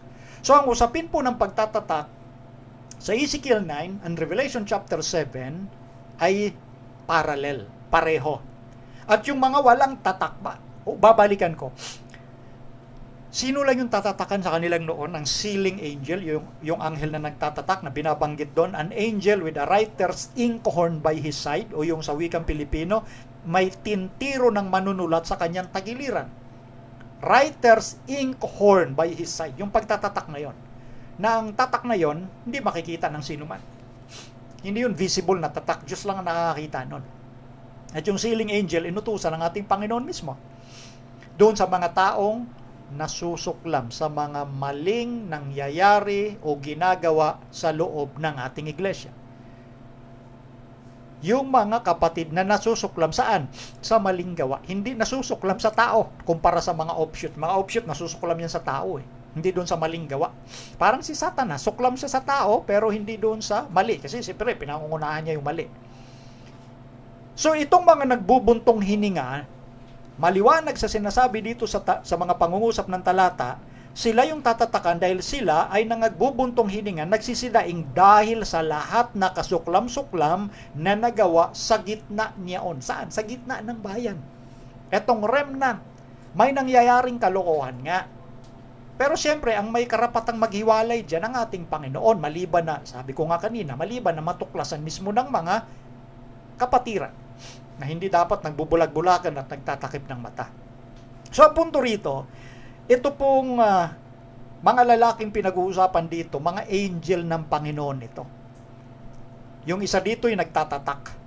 At yung 5 doon, inutusan mismo ng Panginoong Diyos, patayin lahat, matanda, binata, dalaga, bata, babae, sino mang walang tatak sa kanilang noo. Kaya nga si Ezekiel nagulumihanan eh. Matindi yung kanyang sigaw, napasubasob siya. Lilipulin mo ba ika ang buong nalabi? Kaya nga remnant eh. Sa huling araw mangyayari ito, literal na slaughtering ito. Literal na patayan ito dahil sabi nga natin, may mga nagsasabing lingkod ng Diyos pero iba ang ginagawa sa lugar na madilim. Alam niyo naman ibig sabihin ng pangungusap na yun eh. Kumbaga, kapag nakikita mo ay talagang, kumbaga, banal, lingkod ng Diyos, pero pala pag nag-iisa na, may kalukuhan, di alam ng marami. So, ang Diyos ang nakakaalam dahil hindi sila matatanggap ng tatak ng sealing angel with the writer's inkhorn by his side. Yung walang tatak, kaya nga sabi ng angel sa Revelation chapter 7 eh, pigilan muna ninyo hanggang sa aming matatakan. Kaya, basahin natin yon. Ito, Ali, sa Revelation, pakilagay, Apokalipsis 7:2. At nakita ko ang ibang anghel na umaakyat mula sa sikatan ng araw, na taglay ang tatak ng Diyos na buhay, at siya'y sumigaw ng tinig na malakas sa 4 na anghel na pinagkaloobang maipahamak ang lupa at ang dagat, na nagsasabi, huwag ninyong ipahamak ang lupa, kahit ang dagat, kahit ang mga punong kahoy, hanggang sa aming matatakan sa kanilang mga noo ang mga alipin ng ating Diyos. Ito'y pangyayari ngayon mismo nangyayari ito. Itong sealing na ito, bago mangyari ang ikapitong tatak, yung sinabi ikapitong tatak, the 7th seal, pinag-aralan natin yan. Yung mga nakaraan, gusto yung panuurin, nasa YouTube channel ko po, ng Reasons of Faith, at maging dito sa ating Facebook page. Kaya lang, scroll down nyo lang yon. Yun yung detail. So yung 7th seal, yung ikapitong tatak kasi, that is the second coming of Jesus. Meaning, we are in between the 6th seal o ika-6 na tatak, nasa gitna tayo ng ika-6 at ikapitong tatak. Ang ikapitong tatak ay ang second coming ni Jesus. Kaya wala pa yung second coming kasi meron munang pagtatatak na gagawin bago ang implementation ng Mark of the Beast or enforcement of the National Sunday Law. Magkasunod po kasi yung mga close of probation na ito eh. After na matatakan na, then implement na yung Sunday Law, and then close of probation. Mangyayaring kasunod yung papatayin ng mga anghel, yung mga walang tatak ng Diyos sa bayan mismong Israel. The remnant church in these last days. Yung hindi makakatanggap ng tatak, literal. Matanda, lalaki, babae, bata. Kaya nga si Ezekiel sa vision, napasubasob eh. Yung bang lilipulin, Panginoon? Siyempre yung lilipulin lang, yung walang tatak. Kaya nga tayo ngayon, nasa proseso na ng sealing. Ngayon mismo yon. Nangyari na yung ika-6 na tatak. Ano yung ika-6 na tatak? Yung heavenly phenomenon. Yung pagdilim ng araw, naganap yan. May 19, 1780. Yung buwan, hindi nagbigay ng liwanag. Yun mismong petsa. May 19, 1780, nung kinagabihan. Yung buwan, naging kulay dugo, ayon sa kasaysayan. Kaya sabi ko po, panuorin nyo po yung YouTube channel ko regarding sa presentation ng 7 tatak. Ano pa? Yung pagkalaglag ng mga bituin sa langit, yung showers of stars. Nangyari November 13, 1833. So sa kaagahan ng 19th century, naganap yung ika-6 na tatak. Tayo ngayon nasa 21st century na. Nasa 200 years na yung kaganapan mula nung maganap yung ika-6 na tatak. Kaya nasa gitna tayo ng ika-6 at ika-7, which is the second coming of Jesus. Nasa sealing time tayo ngayon. So dapat, yung pananampalataya natin, magseryoso sa ating Panginoon. Baka minsan tayo kasabwat ng mga kalukuhang nangyayari dito sa ating iglesia. Kasuklaman natin yung mali, hindi yung tao. Yan ang pinag-uusapan dyan, na yung tatanggap ng tatak, yung mga taong nagbubuntong hininga, sighing and crying, umiiyak dahil sa kasuklam-suklam na nagawa sa gitna ng bayan. dito sa nalabing iglesia. Kaya nga mauna yung judgment ng Diyos sa bayan ng Diyos. Unang Pedro 4:17. Dito uunahin ng Diyos. Kaya, napakahalaga po yung siyasatin nating mabuti yung ating mga sarili ngayon. Ngayon, napansin nyo sa Ezekiel chapter 9 verse 11? Matapos magampanan ng anghel na nagtatatak with a writer's inkhorn by his side, bumalik siya doon sa nag-utos, walang iba kundi ang ating Panginoong Diyos. Na sinasabi niya doon, yung lalaking nakapanamit ng kayong lino na may tintiro ng manunulat sa kanyang tagiliran, writer's inkhorn by his side, nagbalita ng bagay na sinabi, aking ginawa na gaya ng iniutos mo sa akin. Sino nag-utos? Di yung Panginoon. Sino Panginoon? Ang ating Panginoong Hesus. Ang ating Panginoong Hesus nasa sanktuaryo ng langit. Eto, basahin natin sa Spirit of Prophecy. Pakilagay, Ali. Early Writings, page 279. Pansinin niyo po ito. Kaugnay ng sinasabi sa Biblia. I saw angels hurrying to and fro in heaven. An angel with a writer's inkhorn by his side returned from the earth and reported to Jesus that his work was done. And the saints were numbered and sealed.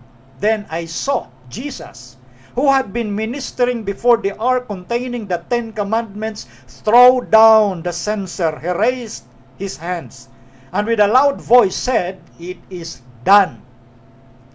Kaya nga sabi ko po sa inyo, nasa pagitan tayo ng ika-6 at ng ika-7 tatak. Ang ika-7 tatak, yun po yung pagdating ng Panginoong Jesucristo na binabanggit sa Revelation chapter 8 verse 1 na nagkaroon ng katahimikan sa langit sa loob ng kalahating oras. Prophetic time yon na kumakatawan sa 7 araw. So, eto yung kaganapan na sinasabi ni Ellen White na merong anghel na merong writer's inkhorn, yung nagtatatak. Bumalik mula sa lupa at nag-report kay Jesus na yung kanyang gawa ng pagtatatak natapos na. Natataka na ang Israel. At sinabi rito sa vision, nakita niya ang ating Panginoon na nagmiministeryo doon sa ark, yun sa the most holy place, na ang nilalaman nun, 10 commandments, ibinaba niya yung kanyang censer, itinaas niya ang kanyang kamay, at nagsalita ng malakas na tinig, tapos na, naganap na. Yun na, after ng pagganap ng ministeryo ni Jesus sa the most holy place, yun na yung kanyang pagparito, yun na yung second coming, tapos na yung kanyang pagmiministeryo doon.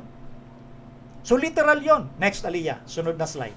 An angel returning from the earth announces that his work is done. The final test has been brought upon the world, and all who have proved themselves loyal to the divine precepts have received the seal of the living God. Then Jesus ceases his intercession in the sanctuary above. He lift his hands and with a loud voice says, "It is done." So yun yung pinag-uusapan sa Ezekiel chapter 9. Magaganap lahat yon literally. Ang mamamatay bago pa man dumating ang ating Panginoong Jesucristo ay yung mga walang tatak ng Diyos sa kanilang mga noo. Ulitin ko, yung tatak na yon, hindi yun nakikita. Diyos lamang ang nakakaalam nun kung sinong kanya at kung sino ang hindi. Literal ang slaughtering doon or patayan. Yun ay literal na nakita ni Ezekiel habang pinipigilan pa ng 4 na anghel, ayon naman kay Juan, yung 4 na hangin, yun po yung wind of strife, yun ay magiging produkto ng implementation ng Sunday law or enforcement ng the mark of the beast. Mangyayari lang yon after ng sealing. Kinakailangan mong tatakan ng mga lingkod ng Diyos bago maganap ang katuparan ng sinasabi sa Bible prophecy. So, nasa pagitan na po tayo noon.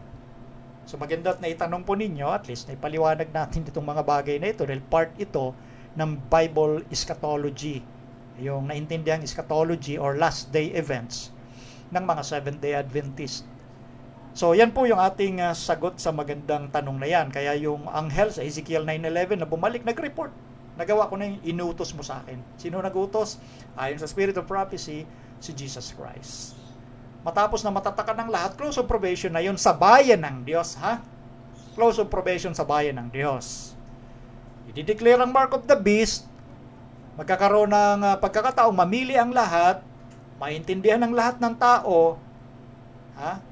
Maintindihan nila ng lahat kung ano yung righteousness ng Diyos sa pamamagitan ni Kristo, yung pagsunod sa kanyang tunay na sabat, o pagsunod sa sabat ng kaaway, the mark of the beast.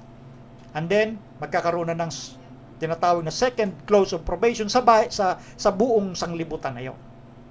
General close of probation na yon. Kasi mauna muna sa bayan ng Diyos. Yung walang tatak, mamamatay talaga sa bayan ng Diyos. Malalaman natin yung second close of probation o yung general close of probation kapag ibinuhos na yung una sa huling 7 salot. Ibubuhos yung 7 last plagues after the implementation of the mark of the beast at makapag-decide ang lahat at ang desisyon ng lahat nakabase sa evidence na ipapakita ng Diyos sa pamamagitan ng loud cry. Yung loud cry, yan yung kumbaga kapangyarihan mula sa Diyos sa pamamagitan ng Holy Spirit na magliliwanag sa buong sanglibutan. Maiintindihan ng lahat, walang gray area kung ano yung mark of God, ano yung mark of the beast, kung ano yung seal of God, ano yung mark of the beast. Maliliwanagan lahat. Kapangyarihan ng Diyos yan, through loud cry power. Walang magsasabing hindi ko naintindihan, maiintindihan lahat yan. And then kapag nakapag-decide lahat, ibubuhos na. Yun na ang general close of probation. Ibubuhos ang una sa huling 7 salot. Yun po, yung ating sagot dito. Maraming salamat sa iyong tanong at dito na lang po magtatapos yung ating programa sa oras na ito. Pasensya po sa iba pang mga tanong dito, ha. Sa sunod natin na Sabado at Linggo sasagutin. Regular naman po sa mga bago lang nakakapanood nito, no? Regular po ang programa ng Reasons of Faith, Saturday, Sunday, 3 p.m.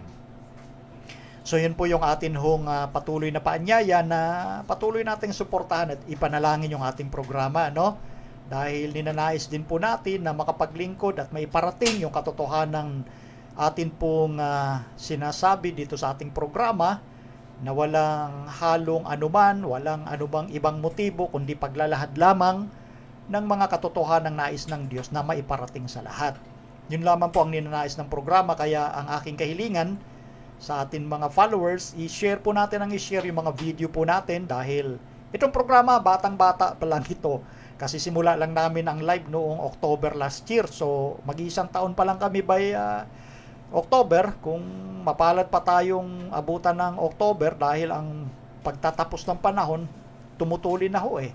Yung mark of the beast kasi ngayon, talagang patuloy na isinusulong. Maaaring yung ibang kapatid, hindi pa nila nakikita yan. Pero sa mga ebidensyang na nakikita natin, sa mga sigaw ng sanglibutan, sa iba't ibang institusyon, relihiyon man yan, politics man yan, economics man yan, non-government organization, isang sigaw nila, Sunday law, i-implement. Yes! So kung hindi pa natin nakikita yan, ako po, magsiyasat na tayong mabuti ngayon dahil biglaan ang magaganap na ito.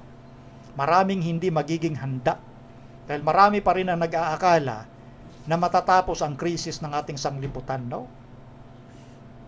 Tuloy-tuloy po ang tinatawag na hirap ng sanglibutan. Ayon sa Biblia, hindi po ako nagsasalita rito ng opinion.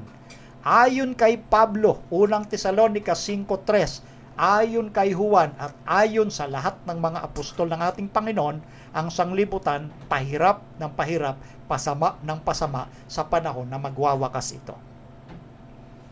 At dito mapupukaw ang galit ng mga leaders ng sanglibutan sa mga taong hindi makikiayon sa kanilang patakaran. Malapit ng yurakan ng mga leader ng sanglibutan ang karapatan mo, kapatid at kaibigan, na piliin at gawin yung gusto mong gawin ayon sa pananampalataya na pinapaniwalaan mo. Yung ating freedom sa relihiyon, malapit na pong maputol yan. Bakit? Ayon sa Biblia. Sa ngayon ho, mapalad pa tayo dahil ini-enjoy pa natin yung kalayaan ito. Pero sabi ko nga, siyasatin ninyong mabuti, siyasatin natin ang ating mga sarili. kung tayo nasa ating Panginoon pa. Okay, so tapusin po natin ang programa sa pamamagitan po ng panalangin. Ama naming Diyos, kami po ay nagpapasalamat ng marami sapagkat niloob ninyo na may taguyod ang programang ito sa araw at oras na ito. Dalangin namin ng mga salitang nabitawan, mga pagsagot ay nakapagbigay kaluguran sa inyo at nakatulong sa aming mga kaibigan at mga kapatid na maintindihan nila ang sitwasyon ng sanglibutang ito at kung ano ang inyong nais na kanilang maging piliin at dapat gawin. Tulungan ng bawat isa na maging matibay, malakas sa pananampalataya at magbigay ng pag-asa ang inyong mga salita na sa kabila ng hirap na nararanasan ng sanglibutan, meron kayong inilalaan na bagong langit, bagong lupa na tinatahanan ng mga banal at mabubuhay na may kaligayahan magpakailanman kasama kayo bilang aming manlilikha at tagapagligtas. Panatilihing maging matibay ang aming pagtitiwala sa inyo, Ama. Ito po ang aming samot hiling sa pangalan ng Panginoong Hesus. Amen. Ang programang Reasons of Faith ay pansamantalang nagpapaalam sa pangalan po ng bumubuo ng atin hong media ministry ng Reasons of Faith, sa aking nakagapay, Princess Alia Sarmiento na ating technical, at ang aking may bahay, Maylin Sarmiento, na nag-share ng mga video ng Reasons of Faith, at kayo po mga Reasons of Faith followers na nag-share ng ating mga video. Ito po si Brother Melvin Sarmiento na nagsasabing pagpalain ang bawat isa sa atin sa pangalan ng Panginoong Hesus.